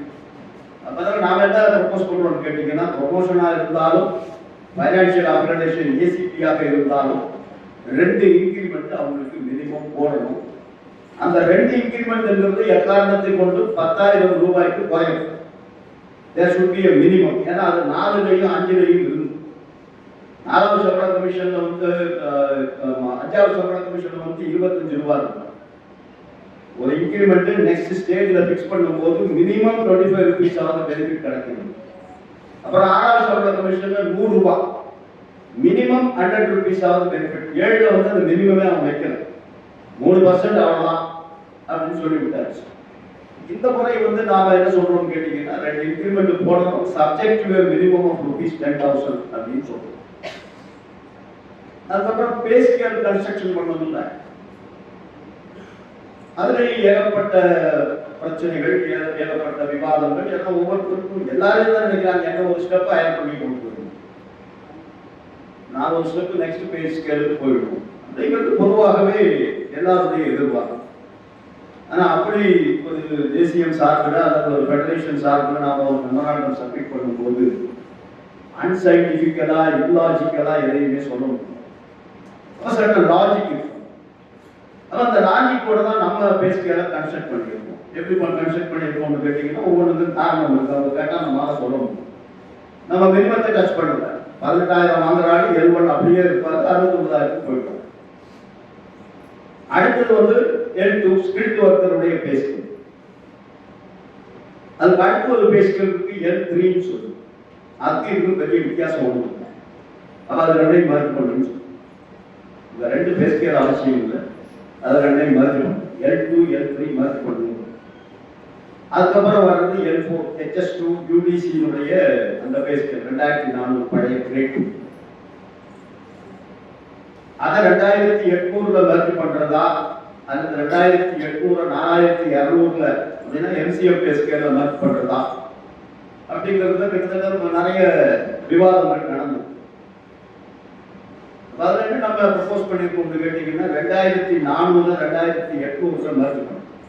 HS2ல HS1ல யூடிசிக்கு பிரச்சனை இல்லை, அதான் தான் அந்த ப்ராப்ளம். நம்ம ஐஇசிக்கு பார்த்தீங்கன்னா 2400க்கு அப்புறம் 2800 லெவல் 5 இருக்கு. ஆனால் நான் இண்டஸ்ட்ரியல் கேட்டகரியில் பார்த்தீங்கன்னா லெவல் 5 கிடையாது. லெவல் 4க்கு அப்புறம் அந்த லெவல் 5 டச் பண்ணாமலே லெவல் 6க்கு போயிடுவோம். ஆனால் கோளாறு என்னன்னா, இங்கே 10 வருஷம் பண்ணால் தான் அங்கே போகணும். அந்த கோளாறு அங்கே இருக்கு. இங்கே 3 வருஷம் முடிஞ்சோடனே போயிடலாம். ஆனால் அங்கே 10 வருஷம் 2400 கம்ப்ளீட் பண்ணால் தான் ஒருத்தர் அதில் போக முடியும். 4200 கிரேட் போக முடியும். அப்போ இந்த ஆஸ்பெக்ட் எல்லாம் கவனத்தில் எடுத்து நாம என்ன பண்ணியிருக்கோம்னு கேட்டீங்கன்னா, 2400 2800ல மர்ஜ் பண்ணு. 2800ல இருக்கக்கூடிய HS1 அல்லது அதுக்கு ஈக்குவலான சென்ட்ரல் கவர்மெண்ட் என்ன கேட்டகரிஸ் இருந்தாலும் ஆஸ் ஆன் டேட் இந்த பே கமிஷனுடைய நோட்டிஃபிகேஷன் இஷ்யூ பண்ற டேட்ல யாரெல்லாம் லெவல் 5ல இருக்காங்களோ as a one time measure அவங்க அத்தனை பேரை லெவல் 6க்கு கொண்டு போயிடும். லெவல் 6ல இருக்கிற மாஸ்டர் கிளாஸ்மேனை, லெவல் 6ல இருக்கிற சார்மனை, லெவல் 6ல இருக்கிற ஆஃபீஸ் சூப்பர்டென்டை லெவல் 7ஐயும் 8ஐயும் மர்ஜ் பண்ணி அவங்க லெவல் 8ல ஃபிக்ஸ் பண்ணுங்கன்னு சொல்லுவோம். கொஞ்சம் கடினமான விஷயம் தான். அவ்வளவு சுலபமாக பே கமிஷன் அதை ஏற்றுக்கொள்வது அப்படிங்கிறது ரொம்ப கஷ்டம். அப்போ அது நம்முடைய ஏஐடிஎஃப்னுடைய மெமராண்டத்தில் அதை கொடுப்போம். ஏன்னா அது காமன் மெமராண்டத்தில் அதை சேர்க்க வேண்டாம் அப்படின்னாங்க. நான் அதை சேர்க்கணும்னு நான் சொன்னேன், நம்ம தரத்தில் இருக்குது. பட் அதில் அவங்களுக்கு பல்வேறு துறைகளில் பிரச்சனைகள் இருக்குது. குவாலிஃபிகேஷன் வந்து கம்மியாக இருந்தாலும் சில நேரங்களில் 1000 பைஸ்கள் கொடுக்கலாம் சில டிபார்ட்மெண்ட். அப்போ நம்ம ஒன்று கொடுக்க போய் மற்றவர்களுக்கு பிரச்சனை வந்துடக்கூடாதுன்றதுக்காக அதை போடலை. அதர்வைஸ் நான் எழுதுன டிராஃப்டில் அது இருக்குது, general principle of pay determination. வெறும் 10ஆம் வகுப்பு படிச்சிருந்தால் 69,000 லெவல் 1. 10+2 12ஆம் வகுப்பு படித்திருந்தாலோ அல்லது 10+ ITA அல்லது NCQB சர்டிபிகேட் இருந்தாலோ அல்லது 10+ CMD பேரண்ட் டிரைவர்லாம் இருக்காங்க, ஹெவி வெஹிக்கிள் லைசன்ஸ் வாங்கணும், 10க்கு மேல ஒரு அடிஷனல் குவாலிஃபிகேஷன்.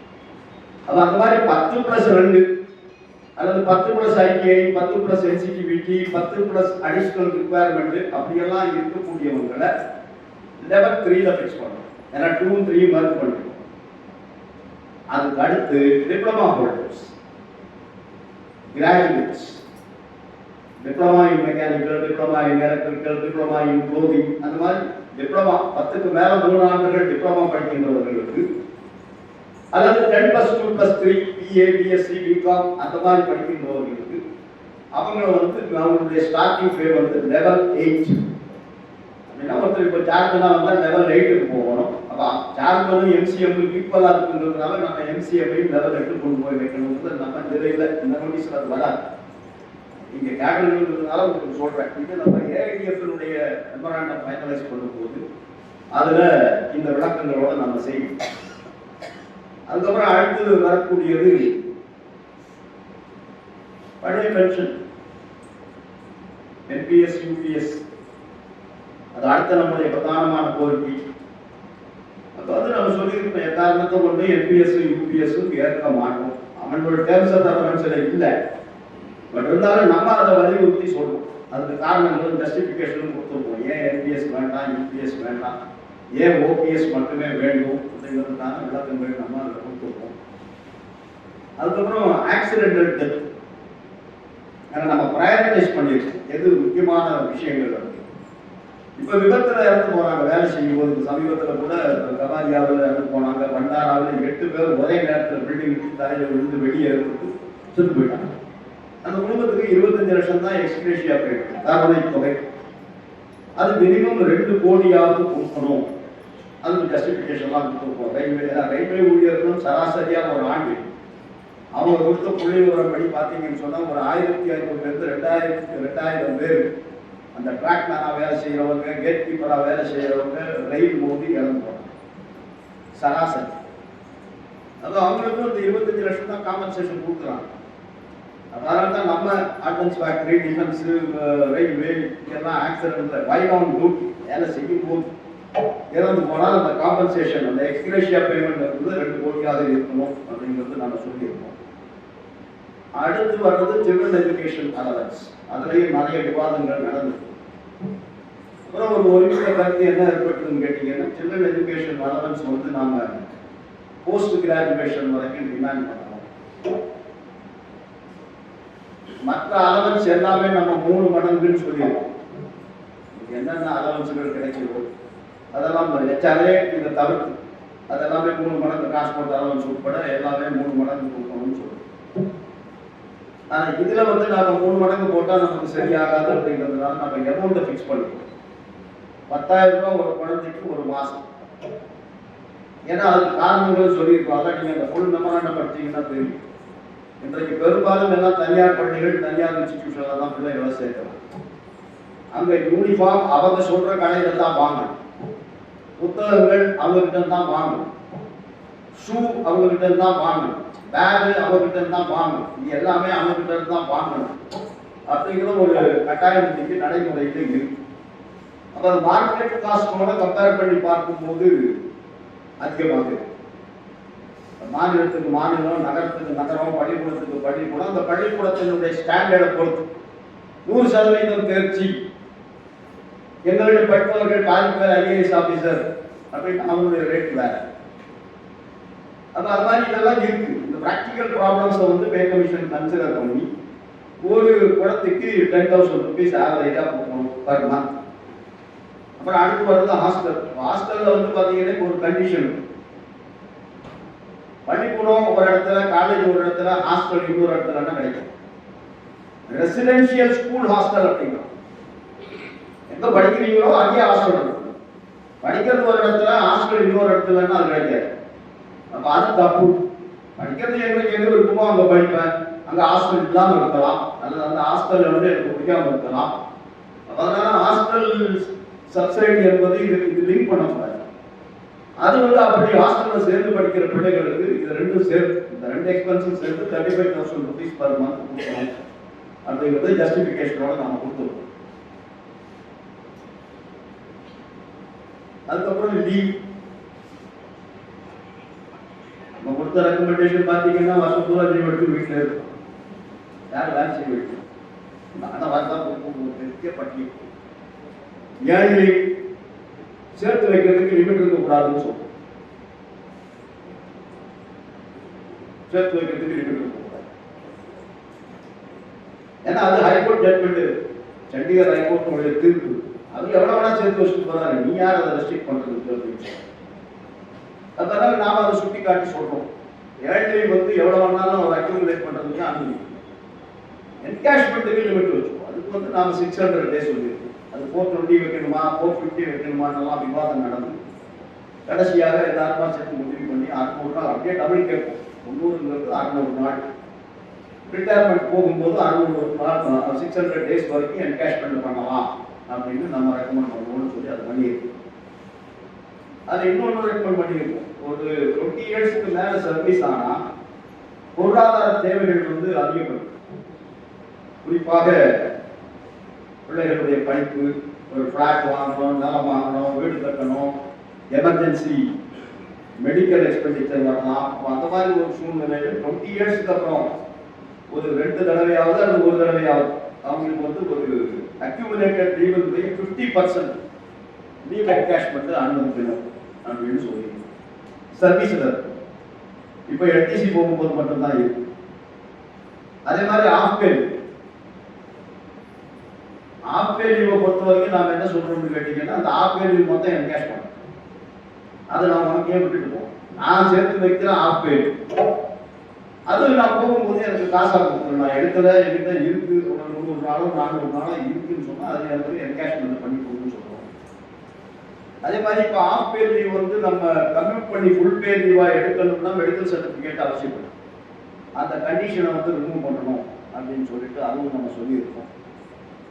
எல்டிசி போகும்போது இப்போ பார்த்தீங்கன்னா 10 நாள் கிடைக்குது. அதை 20 days வந்து இன்க்ரீஸ் பண்ணணும் அப்படின்னு சொல்லியிருக்கோம். ஏழு சிஎல் வந்து முதல்ல மத்திய அரசு ஊழியர்களுக்கு 12 நாள் இருக்கும். அப்புறம் ஒரு பே கமிஷன்ல அதை 8 ஆக்கிட்டாங்க. நம்ம போராடி அப்புறம் இண்டஸ்ட்ரியல் எஸ்டாப்ளிஷ்மெண்ட்டுக்கு 10 நாள் வாங்கிட்டோம். ஏன்னா நான் இண்டஸ்ட்ரியல் எஸ்டாப்ளிஷ்மெண்ட்டுக்கு வந்து 17 நாட்கள் ஹாலிடேஸ் இருக்கு, 2 RH. ஆனால் நமக்கு 16 நாட்கள் தான் ஹாலிடேஸ். அப்போ அதனால தான் நாம 2 நாள் கேஷுவல் லீவ் எக்ஸ்ட்ரா வந்து நம்ம வாங்கிட்டோம். இப்போ நாம என்ன சொல்றோம்னு கேட்டீங்கன்னா, இண்டஸ்ட்ரியல் எஸ்டாப்ளிஷ்மெண்ட் மொத்த சென்ட்ரல் கவர்மெண்ட் எம்ப்ளாயிஸுமே 12 நாள் சிஎல் இருக்குது. அதை அந்த 12 நாள் திரும்பி எல்லா மத்திய அரசு ஊழியர்களுக்கும் 12 நாள் கொடுத்தது. இண்டஸ்ட்ரியல் எஸ்டாப்ளிஷ்மெண்ட் வேலை செய்யக்கூடிய ஊழியர்களுக்கு இப்போ இருக்கக்கூடிய 10 வந்து 15 உயர்த்தி கொடுக்கு அப்படின்னு நம்ம ரெக்கார்டு. அப்புறம் சைல்டு கேர் லீவ் பொறுத்த வரைக்கும் 6 இப்போ 3 இன்ஸ்டால்மெண்ட் இருக்குது. அதை 6 இன்ஸ்டால்மெண்டா இன்க்ரீஸ் பண்ணணும் அப்படின்னு சொல்லி அதை கேட்டுருக்கோம். அதே மாதிரி அந்த செகண்ட் ஸ்பெல் 365 days போகும்போது 80% அதை கேஸ் பண்ணிட்டு இருக்கோம். அது இருக்கக்கூடாது, should be 100%. அது முழுமையாக கொடுக்கணும் அப்படின்னு கேட்டுருக்கோம். மெட்டர்னிட்டி லீவ் வந்து 180 daysலேருந்து 240 days இன்க்ரீஸ் பண்ணணும். அது வந்து குழந்தை 2 தான் அப்படிங்கிற உச்ச வரம்பு இருக்கக்கூடாது. ஏன்னா மெட்டர்னிட்டி ஆக்ட் ஒன்று பாராளுமன்றத்தில் நிறைவேற்றப்பட்ட சட்டம். அது பிரகாரம் வந்து லிமிட் இல்லை. ஆனால் நம்பர் ஆஃப் டேஸ் கம்மி. ஆனால் 3வது குழந்தைக்கு கிடைக்கும், 4வது குழந்தைக்கு கிடைக்கும். ஆனால் ஈக்குவல்டே கிடைக்காது. இப்போ நம்ம என்ன சொல்றோம், அந்த லிமிட்டை எடுத்து அவங்க எல்லாருக்குமே 240 நாள் கொடு அப்படின்னு சொல்லிட்டு நம்முடைய ரெக்கமெண்டேஷன்ல சொல்றோம். அதே மாதிரி இப்போ புதுசாக ஒரு கான்செப்ட் வந்து இருக்கு, லேடிஸுக்கு மென்ஸ்ட்ருவல் லீவ் கொடுக்கணும் அப்படிங்கிறது. முதல்ல பார்த்தீங்கன்னா கர்நாடகா கவர்மெண்ட் சட்டசபையில சட்டமாவே நிறைவேற்றியாங்க. மாசத்துக்கு ஒரு முறை அவங்களுக்கு அந்த லீவு கொடுக்கணும் அப்படின்னு சொல்லி அதை எதிர்த்து தனியார் முதலாளி, ஏன்னா எல்லாருக்கும் சேர்த்து அந்த பில் பாஸ் பண்ணதுனால தனியார் முதலாளிகள்லாம் ஹைகோர்ட்டுக்கெல்லாம் போனாங்க. இதெல்லாம் வந்து இப்படியெல்லாம் நாங்கள் லீவ் கொடுத்தா இண்டஸ்ட்ரி எப்படி நடத்துறது போகிறது வருது அப்படின்னு சொல்லி அதுக்கப்புறம் ஹைகோர்ட் வந்து அதை தள்ளுபடி பண்ணியாச்சு. அது பண்ணணும். சுப்ரீம் கோர்ட்ல இதே மாதிரி ஒரு வழக்கு போச்சு. ஆனா உச்ச நீதிமன்றம் வேற நிலைப்பாடு எடுக்கும். உச்ச நீதிமன்றம் சொல்லியாச்சு நாங்க இதெல்லாம் தலையிட முடியாது. ரெண்டாவது அவங்க நியாயம் வந்து வேறு. இது வந்து பெண்கள் மீது ஒரு என்ன சொல்றது, பெண்களை பார்த்து மற்றவர்கள் ஒரு நாள் லீவ் போட்டாங்கன்னா இவங்க நீங்க பீரியட் போடுறது அது எதுவும் மிக ரகசியமான விஷயமா இருக்கு. அதெல்லாம் ரொட்டீனா நடக்கக்கூடிய இயற்கையான விஷயங்கள். ஆனா உச்ச நீதிமன்றம் அதை அப்படியே ஒரு இடியாப்ப சிக்கல் மாதிரி கொண்டு வந்து அப்படியெல்லாம் பெண்கள் எல்லாம் நீங்க வந்து மென்சுவல் லீவ் கொடுக்கணும்னா எந்த கம்பெனிக்காரனும் அவங்களுக்கு வேலை கொடுக்க மாட்டாங்க, அவங்க வேற மாதிரி பார்ப்பாங்க. அதனால உச்ச நீதிமன்றம் இதுல தலையிட முடியாது. ஆனா அந்தந்த அரசாங்கங்கள் வேணும்னு சொன்னா அதுக்காக ஒரு முடிவு எடுக்கிறதுல எங்களுக்கு ஆட்சேபணம் இல்லைன்னு சொல்லி ஒருத்தர் தாக்கல் பண்ண மனுவை உச்ச நீதிமன்றம் தள்ளுபடி. நாம வந்து எதை கேட்கணும்னு சொன்னா அரசாங்கத்திட்ட இது வந்து ஒரு இயற்கையாக நடக்கக்கூடிய ஒரு நிகழ்வு. இன்றைக்கு இருக்கக்கூடிய என்விரான்மெண்ட்ல நிச்சயமாக அது ஏராளமான உடல் உபாதைகளை பெண்களுக்கு கொடுக்கின்ற காரணத்தினால் அவங்களுக்கு அந்த மாசத்துல மென்சுரேஷன் பீரியட் நிற்கிற வரைக்கும், மெனோபாஸ் வருகின்ற வரைக்கும் 3 நாட்கள் வந்து மாதத்துக்கு 3 நாள் கேட்டால் தான் 2 நாளாவது ரெக்கமெண்ட் பண்ணலாம் அப்படிங்கிற நம்பிக்கை. ஏன்னா ஒரு பெண் தானே இப்போ சேர்மனாக இருக்காங்க, உச்ச நீதிமன்ற நீதிபதி ஒரு லேடி தானே இப்போ சேர்பர்சனாக இருக்காங்க இந்த பே கமிஷன். அதனால் அந்த ஒரு கோரிக்கையை நாம் வைத்திருக்கிறோம். பெண்களுக்கு மென்சுரல் லீவ் என்பது கொடுக்கப்பட வேண்டும் அப்படிங்கிறதை நாம் அதில் சொல்லியிருக்கோம். அதே மாதிரி பெண்களுக்கான இன்னொரு பிரச்சனை, ஒரு 40 வயசு 35 வயசுல எல்லாமே யூட்ரஸ் ரிமூவ் பண்ற ஒரு பிரச்சனை. ஒரு 30-40% பெண்கள் அந்த பிரச்சனையை சந்திக்கிறாங்க அப்படிங்கிற அரசாங்கத்தினுடைய பல்வேறு அறிக்கைகளிலே சொல்லப்படும். ஹிஸ்டராக்டமி அப்படிங்கிற அந்த சர்ஜரி, அதுக்கு இப்போதைக்கு எந்த ஸ்பெஷல் லீவுமே கிடையாது, அவங்க சொந்த லீவ் தான் எடுக்கணும். அப்போ அதுக்கு வந்து ஸ்பெஷல் லீவ் கொடுக்கணும் அப்படின்னு சொல்லிட்டு ஒரு 60 days வரைக்கும் அதை கன்சிடர் பண்ணலாம் அப்படின்னு சொல்லிட்டு அதை நாங்கள் சொல்லியிருக்கோம். அதே மாதிரி சைல்டு கேர் லீவ் வந்தாச்சு, பேரண்ட்ஸ் கேர் லீவ் வேண்டாமா? சைல்டை பார்க்கணும், வயசானவங்களையும் பார்க்கணும். அதனால பேரண்ட்ஸ் கேர் லீவ் அப்படின்னு புதுசா அந்த கான்செப்ட் எங்க இருக்குதுன்னா, இப்ப பாராளுமன்றத்தில் ஒரு நாடாளுமன்ற உறுப்பினர் அவர் ஒரு பிரைவேட் மெம்பர் பில் ஒன்று கொடுத்திருக்காரு. பிரைவேட் மெம்பர் பில்லுங்கிறது ரொம்ப இம்பார்ட்டன்ட். இப்ப பெண்களுக்கு 33% இங்க பேசிட்டு இருக்காங்க. ஏதோ 1-2 பத்திரிகை தான் அந்த அம்மாவை ஞாபகம் வச்சு எழுதியிருக்காங்க. நீங்க இந்தியன் எக்ஸ்பிரஸ்ல கூட எழுதியிருக்காங்க. இந்திய கம்யூனிஸ்ட் கட்சியினுடைய நீண்ட நாள் நாடாளுமன்ற உறுப்பினராக இருந்த தோழர் கீதா முகர்ஜி, அவங்க தான் 1990களில் நாடாளுமன்றத்திலும் சட்டசபைகளிலும் நகராட்சிகளில் முனிசிபாலிட்டியில பஞ்சாயத்துல எல்லாவற்றிலும் பெண்களுக்கு 33% இடஒதுக்கீடு வழங்க வேண்டும் அப்படிங்கிற பிரைவேட் மெம்பர் பில், அந்த அம்மாவுடைய private member bill as a member of parliament அவங்களுக்கு அந்த உரிமை இருக்கு. ஆளுங்கட்சி ஏற்றுக்கொண்டாலும் ஏற்றுக்கொள்ளலாம், ரிஜெக்ட் பண்ணலாம், அது வேற விஷயம். ஆனா அவங்க தான் அப்படி ஒரு கான்செப்டை அவங்க பேர்ல ஒரு பிரைவேட் மெம்பர் பில் அப்படின்னு பார்லிமெண்ட்ல கொண்டு வந்து கொடுத்தாங்க. அதன் பிறகு அதை ஸ்டடி பண்றதுக்காக ஜாயிண்ட் பார்லிமெண்டரி கமிட்டி போட்டாங்க. அந்த அம்மாவை கீதா முகர்ஜி அவர்களை வந்து அதுக்கு சேர்மனா போட்டாங்க. அதனுடைய பரிந்துரைகள் ரெக்கமெண்டேஷன் எல்லாம் வந்து தொடர்ந்து வந்த அரசுகள் வந்து அதை அமுல்படுத்தின. ஒவ்வொரு காலகட்டத்திலும் ஒவ்வொரு காரணங்களை சொல்லி அதை நிறைவேற்றும். இப்போ நான் நாரி சக்தி, பெண்களுக்கு எல்லா விதமான அதிகாரமும் கொடுக்குறேன் அப்படின்னு சொல்லிட்டு நாடாளுமன்றத்தினுடைய சீட்டை இன்க்ரீஸ் பண்ணி அது ஒருத்தர் அனலைஸ் பண்ணி எழுதியிருக்காங்க. இப்பவே இவங்க எவ்வளவு எம்பிக்கள் எல்லாம் எவ்வளவு சம்பளம் வாங்குறாங்க, எவ்வளவு சலுகைகள் வாங்குறாங்க. இப்ப இந்த கட்சிக்காரங்களுக்கு இன்னும் கூடுதலாக ஒரு 300 பேரை எம்பி ஆக்கி அவங்களுக்கு இங்க 300 எம்பி ஆகும்போது சட்டசபையில இன்க்ரீஸ் ஆகுது ப்ரப்போசல். அப்ப இவங்களுக்கெல்லாம் இந்த சலுகைகள் கொடுக்கறதுக்காக தான் இதை பண்றாங்கன்னு ஒருத்தர் அனலைஸ் பண்ணி இங்க எழுதியிருக்காங்க. இதெல்லாம் வந்து டாக்ஸ் பேயர்ஸ் நம்ம காசு கொடுக்க வேண்டியது. பெண்களுக்கு இடஒதுக்கீடுங்கிற பேர்ல இதை கொண்டு வர்றாங்க. நாங்க பிரியங்கா காந்தி உட்பட எல்லா அரசியல் கட்சி தலைவர்களும் நேற்று பார்லிமெண்ட்ல சொல்லியிருக்காங்க, 33% இப்ப இருக்கிற 540 கொண்டு வா. அதுக்கு அவங்க என்ன சொல்றாங்கன்னு கேட்டீங்கன்னா, நம்ம ஆண்களுக்கும் எந்த பாதிப்பும் ஏற்படக்கூடாது. இந்த 540 ஆண்கள் மட்டுமா போட்டு போடுறாங்க, பெண்கள் போட்டு போடுறாங்க.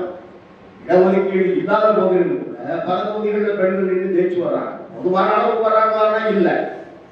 அப்ப நீ 33% இடஒதுக்கீடு பெண்களுக்கு கொடுக்கணும் அப்படின்னு சொன்னா இது 540 இருக்குது. ஆனா அது கொடுக்க மாட்டேன், நான் 840க்கு போவேன். வித்தியாசார அளவில் இன்க்ரீஸ் பண்ணி கொடுப்பேன் அப்படின்னு சொன்னா அடுத்த கட்டம் என்ன வரும்? புது மக்கள் தொகை கணக்கெடுப்பு எடுக்கின்ற போது சட்டப்படி அப்படிதான் பண்ணணும். மக்கள் தொகை கணக்கெடுப்பினுடைய விகிதாச்சாரத்தில் தான் நாடாளுமன்றத்தில் மாநிலங்களுக்கு சீட்டு ஒதுக்கணும். இப்போ தென் மாநிலங்கள் எல்லாமே முறையாக குடும்ப கட்டுப்பாட்டை நிறைவேற்றியவர். 2 குழந்தைகளுக்கு மேல் 99% மேல் குழந்தைகளை பெற்றுக் கொள்வதில்லை. இப்ப பெரும்பாலும் ஒரு குழந்தையோட இருக்கிறான் சவுத்துல அந்த கான்செப்ட். அப்ப அந்த புதிய மக்கள் தொகை கணக்கெடுப்பு சென்சஸ் முடிந்து தொகுதிகள் அலாட் பண்ணும்போது பாத்தீங்கன்னா தென் மாநிலங்கள் அவ்வளவும் வஞ்சிக்கும், ஒரிசா வஞ்சிக்கும். அப்படி வரும்போது என்ன, வட இந்தியாவில் இருக்கக்கூடிய அந்த நாடாளுமன்ற உறுப்பினர்களுடைய எண்ணிக்கையை வைத்துக் கொண்டு தென் மாநிலங்களுடைய ஆதரவு இல்லாமலேயே ஆட்சி அமைச்சிடணும். அப்ப தென் மாநிலங்களுக்கு என்ன சலுகைகள் உரிமைகள் நாடாளுமன்றத்தில் நியாயம் கிடைக்கும்?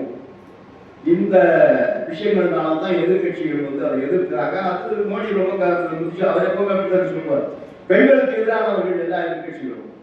நான் பெண்களுக்காக இவ்வளவு பண்ணணும்னு நினைக்கிறேன், ஆனால் இவங்க எல்லாம் பெண்களுக்கு எதிராக இவர்கள் இருக்கிறார்கள், சரித்திரங்களை பற்றி இப்படித்தான் பேசும் அப்படின்னு நேற்று பார்த்து முன்ன பேசியிருக்கேன்.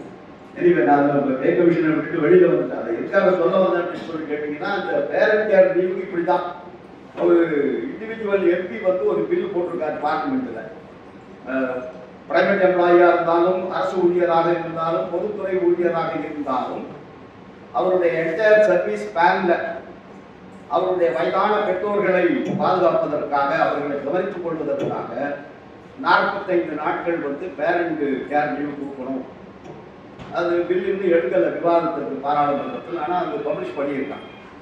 அப்போ அதை காரணமாக வைத்து நாம வந்து 60 days வந்து பேரண்ட் கேர் லீவ் கொடுக்கணும் அப்படின்னு சொல்லிட்டு அந்த ஒரு கோரிக்கையும் நாம பே கமிஷனுக்கு முன்னாடி வச்சிருக்கோம். அதே மாதிரி இப்போ கேன்சர் பேஷண்ட்ஸ் இருக்காங்க, நமக்கே தெரியும், கண்ணுக்கு முன்னாடி நிறைய பேரை பார்க்கணும். கீமோதெராப்பி பண்ணணும், ரேடியோ தெராப்பி பண்ணணும், இப்படி பலவிதமான ட்ரீட்மெண்ட். இதுக்கெல்லாம் ஒன்றும் லீவு ப்ரொவிஷன்லாம் கிடையாது. அதே மாதிரி கிட்னி ஃபெயிலியர் ஆனால் ஒரு வாரத்துக்கு ஒரு முறை 2 வாரத்துக்கு ஒரு போய் டயாலிசிஸ் பண்ணணும். இதுக்கும் எந்த ப்ரொவிஷனும் இல்லை. அது இந்த மாதிரி க்ரானிக் கேசஸ் டயாலிசிஸ் பண்ணுறவங்க, இந்த கீமோதெராப்பி பண்ணுறவங்க, இவர்களுக்கு எல்லாமே ஸ்பெஷல் லீவாக ஒரு 45 நாட்கள் அவங்களுக்கு இந்த ஃபெசிலிட்டிக்காக கொடுக்கணும் அப்படின்ட்டு அது ஒரு புதிய கோரிக்கை நம்ம அரசாங்கத்திட்ட வச்சிருக்கோம். இதெல்லாம் லீவு சம்பந்தமான விஷயங்கள். அப்புறம் வந்து நம்ம ஹவுஸ் ரெண்ட் அலவன்ஸ் வந்து 3 ஸ்லாப் கட்டணும். சென்னை மாதிரி பெருநகரங்கள் 50 லட்சத்துக்கு மேல பாப்புலேஷன் உள்ள பெருநகரங்கள், அதுக்கு வந்து HRA இப்போ 30% இருக்கு. இந்த DA இன்க்ரீஸ் ஆனதுனால அதை வந்து 40% இன்க்ரீஸ் பண்ணணும் அப்படின்னு சொல்லியிருக்கோம். மற்ற நகரங்களுக்கு 35, 30ங்கிற விகிதாச்சாரத்தில் அதை பண்ணணும் அப்படின்னு சொல்லிட்டு நாங்கள் சொல்லியிருக்கோம். அப்புறம் அடுத்து வர்றது அட்வான்ஸ், முன்பணம். இப்போ பெரும்பாலும் முன்பணம் 2 விஷயத்துக்கு தான் இருக்கு. ஒன்று கம்ப்யூட்டர் அட்வான்ஸ், இன்னொன்று house building advance. Festival advance, natural Calamity advance எல்லாம் கைது பண்ணிக்கலாம். இப்போ நாம என்ன சொல்றோம்னு கேட்டீங்கன்னா, எந்த அட்வான்ஸாக இருந்தாலும் அட்டவர் பெரிய அட்வான்ஸ் அது இன்ட்ரெஸ்ட் ஃப்ரீயாக இருக்கணும். அதை நம்ம எழுதியிருக்கோம். நீ ஒரு ஃபைனான்ஸ் கம்பெனி நடத்துற, யூ ஆர் மாடல் எம்ப்ளாயி, நீ ஒரு முதலாளி. அப்ப நீ வந்து உன்னுடைய தொழிலாளிக்கு கொடுக்குற கடன்ல வட்டியை பிடிப்பாங்கிறது எந்த விதமான நியாயம்? அப்ப எந்த அட்வான்ஸ் கொடுத்தாலும் அதற்கு வட்டி இருக்கக்கூடாது அப்படிங்கிறத எம்பசைஸ் பண்ணியிருக்கோம். கம்ப்யூட்டர் அட்வான்ஸ் வந்து அதிகபட்சமாக 2 லட்சம் ரூபாய் வரைக்கும் கொடுக்கணும். ஆக்சுவல் காஸ்ட் 2 லட்சம் ரூபாய், லிமிட் இல்லாமல் எல்லா தொழிலாளியும், அது பேசிக் பேசிக் லிமிட்லாம் இருக்கும். எவ்ரிபடி ஷுட் கெட் கம்ப்யூட்டர், அது நீங்க எல்லாருடைய தேவையும் அப்படின்னு சொல்லியிருக்கோம். ஹவுஸ் பில்டிங் அட்வான்ஸை பொறுத்த வரைக்கும் ஆக்சுவல் காஸ்ட், அந்த வீட்டினுடைய உண்மையான விலை அதிகபட்சமாக 2 கோடி ரூபாய் வரைக்கும் கொடுக்கலாம். அது எவ்வளவு பேசிக் பேக்கு எவ்வளவு கொடுக்கணுங்கிறது நாம எழுதலை, அது தேவையில்லாத கான்ட்ரவர்சி வரும். அதனால நாம வந்து ஆக்சுவல் காஸ்ட் அல்லது 2 கோடி ரூபாய் அதிகபட்சமாக கொடுக்கலாம். அதுக்கும் வட்டி இருக்கக்கூடாது. ஆனால் பல மாநில அரசுகள் இருப்பதை போல அந்த ஊழியர் இறந்து போனால் அந்த பணத்தை ரெக்கவரி பண்ணக்கூடாது. அந்த குடும்பத்தினுடைய கிராச்சுவிட்டியில இருந்தோ, பென்ஷன்ல இருந்தோ, என்கேஷ்மெண்ட்ல இருந்தோ that amount should not be recovered, அதை ரிட்டர்ன் ஆஃப் பண்ணிடணும் அப்படின்னு சொல்லிட்டு நாம அதுவும் சொல்லியிருக்கோம்.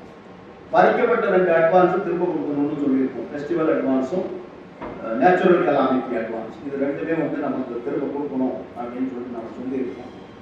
அதே மாதிரி சென்ட்ரல் கவர்மெண்ட் எம்ப்ளாயிஸினுடைய குரூப் இன்சூரன்ஸ் ஸ்கீம் இன்னும் அந்த 30 ரூபா 600 ரூபா இதான் போயிட்டு இருக்கு. கடந்த 4 கமிஷனுக்காக அதை மாற்றாங்க. இப்போ நாம சொல்றோம், ஏற்கனவே கோரிக்கையெல்லாம் இருக்கு, கவர்மெண்ட் பரிசீலனை பண்ணாங்க. பே கமிஷன் கிட்ட நாம என்ன சொல்றோம்னு கேட்டீங்கன்னா, நீங்க குரூப் சி எம்ப்ளாயி கிட்ட 1000 ரூபாய் ரெக்கவரி பண்ணணும் ஒவ்வொரு மாதம். இறந்து போனா 1 கோடி ரூபாய். ரிட்டையர் ஆகி போனா அந்த ரேஷியோ 7:3 அப்படிங்கிற ரேஷியோவில் அது நீ 1000 ரூபாய் ரெக்கவரி பண்ணா 700 ரூபாய் சேவிங்ஸ்ல போட்டு அது எவ்வளவு வருதோ அந்த அமௌண்ட் அவங்க கொடுத்துரு. 30% கொடுக்க வேண்டிய அவசியம் இல்லை, ஏன்னா அது இன்சூரன்ஸ்ல போட்டு. இறந்து போயிட்டா அந்த பெனிஃபிட் வந்து 1 கோடியா கொடுக்கணும். குரூப் பி எம்ப்ளாயிஸ் அப்படின்னு சொன்னா 1500 ரூபாய் ரெக்கவரி பண்ணு, 1,50,00,000 ரூபாய் காம்பன்சேஷன் ஆக போகுது. குரூப் ஏ இருந்தா 3000 ரூபாய் மாசம் மாசம் ரெக்கவரி பண்ணு, 3 கோடி ரூபாய் அவங்க கொடு அப்படின்னு சொல்லிட்டு அந்த பரிந்துரையும் நாம சொல்லியிருக்கோம். அதே மாதிரி டிரான்ஸ்பர், அது ஒரு பெரிய பிரச்சனை. நிர்வாகம் நினைச்சா யாராவது டிரான்ஸ்பர் பண்ணிக்கலாம். அப்படி இருக்கக்கூடாது. நான் கெசட்டட் எம்ப்ளாயிஸை பொறுத்த வரைக்கும் நான் டிரான்ஸ்பரபிளா இருக்கணும். அவர்களால் விரும்பி கேட்டால் அது வேற. அவங்களா நான் சொந்த ஊருக்கு போறேன் அல்லது இன்னொரு ஊருக்கு போறேன்னு சொன்னா அது அவர்களுடைய விருப்பம். அதனால் எந்த நான் கெசட்டட் எம்ப்ளாயிஸை மட்டும் குரூப் சி குரூப் பி அவர்களை வந்து டிரான்ஸ்பர் பண்ணக்கூடாது. அவர்கள் விரும்பினால் பண்ணலாம். அதே மாதிரி இப்போ வந்து கணவனும் மனைவியும் முடிந்த அளவுக்கு ஒரு இடத்தில் வேலை செய்யலாம் அப்படின்னு தான் சொல்றாங்களே தவிர கட்டாயமா இல்லை. அது கட்டாயமா ஹஸ்பண்ட் வந்து ஸ்டேட் கவர்மெண்ட் எம்ப்ளாயியா இருப்பாரு, அவர் எந்த ஸ்டேட்டுக்கு டிரான்ஸ்பர் ஆகிட்டு போகணும். மனைவி சென்ட்ரல் கவர்மெண்ட் எம்ப்ளாயியா வேற எங்கேயாவது ஒரு மாநிலத்தில் வேலை செஞ்சுட்டு இருப்பாங்க, அவரை டிரான்ஸ்பர் பண்ண முடியாது. அவங்க டிரான்ஸ்பர் பண்ண போகலாம். அவங்க வேலை செய்கிற அந்த மாவட்டத்திலேயோ அந்த மாநிலத்தில் எங்க மத்திய அரசு இருக்கும் அங்கே போஸ்டிங் பண்ணுறது கம்பல்சரியாக இருக்கணும் அப்படின்னு அதையும் நம்ம சொல்லியிருக்கோம். அதே மாதிரி எக்ஸ் சர்வீஸ் மேன் இப்போ லவகுமார் ரிட்டையர் ஆகிறாரு, அவர் அங்கே 300 நாள் வாங்கியிருந்தா இங்கே 300 நாள் வாங்கணும். அங்கே 200 நாள் வாங்கியிருந்தா இங்கே 100 நாள் வாங்கணும். அங்க ஏற்கனவே 90 நாள் வாங்கிட்டு இங்க சிவிலியன்ல வந்திருந்தா அவருக்கு 1 நாள் கூட என்கேஷ்மெண்ட் கிடைக்காது. அவர் அக்கௌண்ட்ல எவ்வளவு இருந்தாலும் அப்ப அது தப்பு. அந்த சர்வீஸையும் இந்த சர்வீஸையும் லிங்க் பண்ணக்கூடாது. சிவிலியன் சர்வீஸ்ல வந்தா அங்க அவர் என்ன ஏர்ன் பண்றாரோ அது அவருக்கு அந்த 600 நாட்களுக்கு உட்பட்ட என்கேஷ்மெண்ட் அவருக்கும் கொடுக்கணும் அப்படிங்கிறது சொல்லியிருக்கோம். அப்புறம் மத்திய அரசு ஊழியர்களுடைய சம்பளத்துல வந்து ப்ரொஃபஷனல் டாக்ஸ் ரெக்கவரி பண்ணக்கூடாது. ஏன்னா மத்திய அரசு ஊழியர்களுக்கு அந்த முனிசிபாலிட்டியோ பஞ்சாயத்தோ எந்த சேவையும் பண்றது இல்லை. அப்ப நான் அங்க வந்து வேலை செய்யறதுனால ப்ரொஃபஷனல் இங்க வந்து நான் தொழில் செய்யறேன், அதனால டாக்ஸ் கொடுக்கணுங்கிறது எந்த விதத்துல நியாயம்? அந்த சென்ட்ரல் கவர்மெண்ட் எம்ப்ளாயிஸை பொறுத்த வரைக்கும் அவங்க எந்த மாநிலத்தில் வேலை செய்தாலும் அவர்களுடைய ஊதியத்தில் வந்து ப்ரொஃபஷனல் டாக்ஸ்ங்கிறது ரெக்கவரி பண்ணக்கூடாது. அதை பே கமிஷன் பரிந்துரை பண்ணணும் அப்படிங்கிற கோரிக்கையை நாங்கள் வச்சிருக்கோம். அப்புறம் மாற்றுத்திறனாளிகளுக்கு இப்போ 10 நாள் ஸ்பெஷல் கேஷுவல் லீவ் அதை வந்து 20 இன்க்ரீஸ் பண்ணணும் அப்படிங்கிற கோரிக்கையை நாங்கள் வச்சிருக்கோம். அதே மாதிரி அவுட் சோர்சிங் பண்றது, தனியார் மயம் பண்றது, வேகன்சியை ஃபில்அப் பண்ணாமல் இருக்கிறது, இதெல்லாம் க்ளோஸ் பண்ணிட்டு மத்திய அரசுல இன்னைக்கு 12 லட்சத்துக்கு மேல காலி இடம் இருக்கு, அது எல்லாமே ஃபில்அப் பண்ணணும். அப்படி ஃபில்அப் பண்ணும்போது ஆல் இந்தியா லெவல் ரெக்ரூட்மெண்ட்ங்கிறது இருக்கக்கூடாது, ரீஜனல் ரெக்ரூட்மெண்ட் பண்ணணும். ஆல் இந்தியா ரெக்ரூட்மெண்ட்ல என்ன நடக்குதுன்னா 2 விதமான காரணங்களை நம்ம சொல்லியிருக்கோம். ஒன்று, பீகார்லேருந்து ஒருத்தர் தமிழ்நாட்டில் வேலை கிடைச்சா அவர் வந்து ஜாயின் பண்ண அடுத்த நாளே டிரான்ஸ்ஃபர் அப்ளிகேஷன் கொடுப்பாரு, அல்லது இங்கே உட்கார்ந்துக்கிட்டு வேற பயிற்சி எழுதுவார். இதை விட அவருக்கு அவருடைய சொந்த ஊர்லையோ அல்லது பக்கத்து ஊர்லையோ ஒரு நல்ல வேலை கிடைச்சது அப்படின்னு சொன்னா இதை விட்டுட்டு அவர் போயிடுவார். இந்த வேகன்சி அப்புறம் ஃபில்அப் பண்ண முடியாது. ஆனா அதே நேரத்தில் அந்த ரீஜன்ல இருக்கிற ஆளை ரெக்ரூட்மெண்ட் பண்ணீங்கன்னு சொன்னா இதை விட ஒரு 5000 ரூபாய் டெல்லியில போய் வேலை செஞ்சா கிடைக்கும்னாலும் அவர் போக மாட்டார். ஏன்னா அதனால அவருக்கு எந்த நன்மையும் இல்லை. 5000 ரூபாய் கம்மியா இருந்தாலும் என் வீட்டு பக்கத்துல வேலை செய்யறது தான் சந்தோஷம்னு நினைக்கிறார். ரெண்டாவது அவர் டிரான்ஸ்பர் அப்ளிகேஷன் கொடுக்க போறது இல்லை. அதனால இந்த மாதிரி காரணங்கள் எல்லாம் பே கமிஷன் வந்து கவனத்தில் எடுத்து ரீஜனல் ரெக்ரூட்மெண்ட்டுக்கு ரெக்கமெண்ட் பண்ணும். குறைந்தபட்சம் நான் கெசட்டட் போஸ்ட், ஏன்னா குரூப் சி குரூப் பி நான் கெசட்டட் போஸ்ட்டுகளுக்கு ரீஜனல் ரெக்ரூட்மெண்ட் வந்து ரெக்கமெண்ட் பண்ணணும்னு சொல்லியிருக்கோம். அதே மாதிரி 4-வீலர் அட்வான்ஸ், இப்போ அதுக்கெல்லாம் அட்வான்ஸ் இல்லை. அப்போ அது ஒரு அதிகபட்சமாக 10 லட்சம் ரூபாய் வரையும் அந்த காரினுடைய ஆக்சுவல் காஸ்ட் அல்லது அதிகபட்சமாக 10 லட்சம் வரைக்கும் மோட்டர் கார் அட்வான்ஸ் எல்லாம் invoice irrespective of grade pay அது இதெல்லாம் இல்லாமல் கொடுக்கணும் அப்படின்னு சொல்லியிருக்கோம். அதே மாதிரி சிஜிஹெச்எஸ்ல வந்து கேஷ்லெஸ் ட்ரீட்மெண்ட் எல்லா அரசு ஊழியர்களுக்கும் அரசே நம்ம ஃபண்டு மூலமாக எம்ஓயு எல்லாம் பண்றோம், அது எல்லா இடத்துலையுமே இல்லை. அப்ப அதுக்கு பதிலாக அரசே வந்து நேரடியாக எல்லா மருத்துவமனைகளிலையும் எம்ஓயு சைன் பண்ணி அரசு ஊழியரோ பென்ஷனரோ அங்கே போனா அவருக்கு ட்ரீட்மெண்ட் கிடைக்கும். அவருக்கு 10 காசு வாங்கலாம். புதுசா ப்ரொசீஜர் வரும்போது மெடிக்கல் ப்ரொசீஜர், சர்ஜிக்கல் ப்ரொசீஜர் இதெல்லாம் வந்ததுன்னு சொன்னா அந்த ப்ரொசீஜரை வந்து ரீஎம்பர்ஸ்மெண்ட்டுக்கு இம்ப்ரூவ் பண்ணியாகணும். இதுவும் நம்ம சொல்லியிருக்கோம். அதே மாதிரி 2 வார்டு தான் இருக்கும். இந்த ஜெனரல் வார்டுங்கிறது அரசு ஊழியருக்கு இருக்கக்கூடாது. Semi private ward, private ward, இந்த 2 வார்டு தான் இருக்கணும். அது என்ன பேசிக் வேண்டதெல்லாம் நம்ம சொல்லலை. அதில் கான்ட்ரவர்சி நிறைய வந்ததுனால அது பே கமிஷனுக்கு விட்டுட்டோம். ஆனால் 2 வார்டு தான் இருக்கணும், செமி பிரைவேட் அல்லது பிரைவேட். அப்போ இந்த மாதிரி ஏராளமான விஷயங்கள் இருக்கு. அதுக்கப்புறம் எவ்வளோ பேர் ரிட்டையர் பண்ணுறவங்க வந்திருக்காங்க. ரவி இருக்காரு, நிறைய சங்கர் இருக்காரு, 7 பேர் இருக்காங்க, நான் உட்பட. எதை பற்றியும் எழுதணும் இல்லை, யாரை பற்றியும் எழுதி இவ்வளோ பற்றி எழுதுறதா இருக்கும். அப்போ அவனை பற்றியும் எழுதியிருக்கோம். பே கமிஷன் வந்து அவனை பற்றி ஒன்றும் கேட்கணும். இருந்தாலும் நம்ம அப்படி இருக்கக்கூடாதுன்றதுக்காக பழைய பென்ஷன் தாரர்களுக்கும் இந்த ராணுவ வீரர்களுக்கு கொடுப்பதை போல 1 ரேங்க் 1 பென்ஷன், எம்சிஎம்லேருந்து ஒருத்தர் ரிட்டையர் ஆனால் எல்லாருக்கும் ஒரே பென்ஷனாக இருக்கும். 1 ரேங்க் 1 பென்ஷன் அது நடைமுறைக்கு வருகின்ற வரையிலும் பேசிக் பேரை இப்போ 50% பென்ஷன் கடைசி பேசிக் பேரை அது 67% உயர்த்தணும். ஏன்னா இந்த 5 மெம்பர் ஃபேமிலி யூனிட் அங்கே கால்குலேட் பண்ணும்போது மினிமம் பேரை இங்கே 2 மெம்பர் ஃபேமிலி ஆகிடுச்சுல, ஹஸ்பண்ட் ஒய்ஃப் 2 பேர் இருப்பாங்க, பிள்ளைங்களை சேர்க்க வேண்டிய அவசியம் இல்லை, பென்ஷன் வாங்க. அப்போ அது 67%ஆக 50%க்கு வர 67% மாற்றணும். ஃபேமிலி பென்ஷன் 30%ங்கிறத 50%ஆக மாற்றணும் அப்படின்னு சொல்லியிருக்கோம். பென்ஷன் கம்யூட்டேஷன் 15 வருஷத்துக்கு அப்புறம் தான் திருப்பி கொடுக்குறாங்க.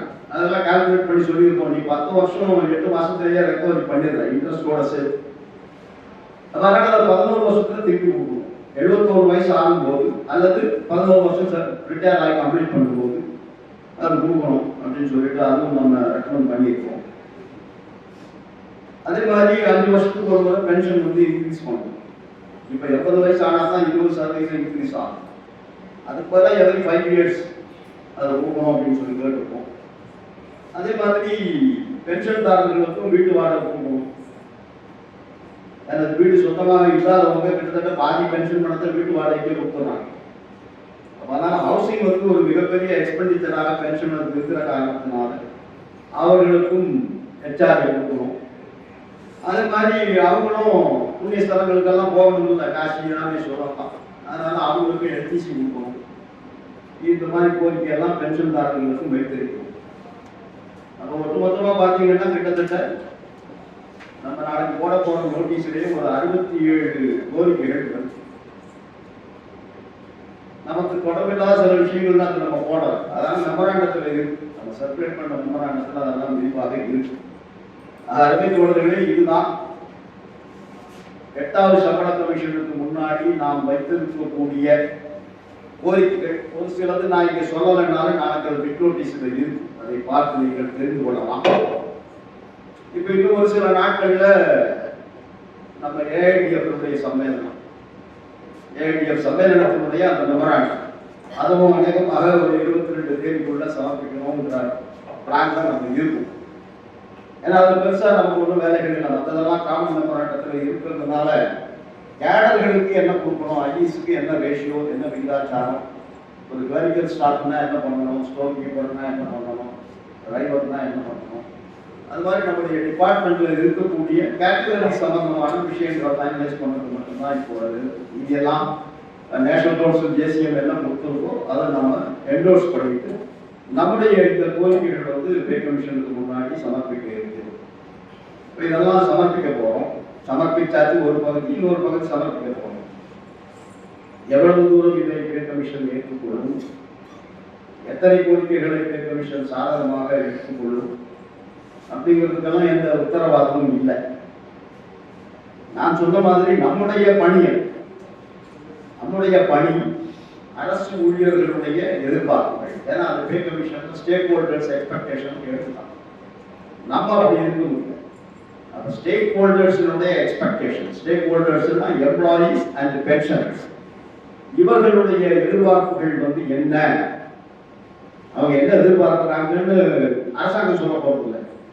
அரசாங்கம் போய் பே கமிஷன் கிட்ட மோடி அவர்கள் போய் அல்லது நிர்மலா சீதாராமன் அவர்கள் போய் பே கமிஷனே இதெல்லாம் பாவம் அவங்க எதிர்பார்க்கிறாங்க குழு அப்படின்னு சொல்ல போறது, எதையுமே கொடுக்காதுன்னு தான் அவங்க சொல்ல போறோம்.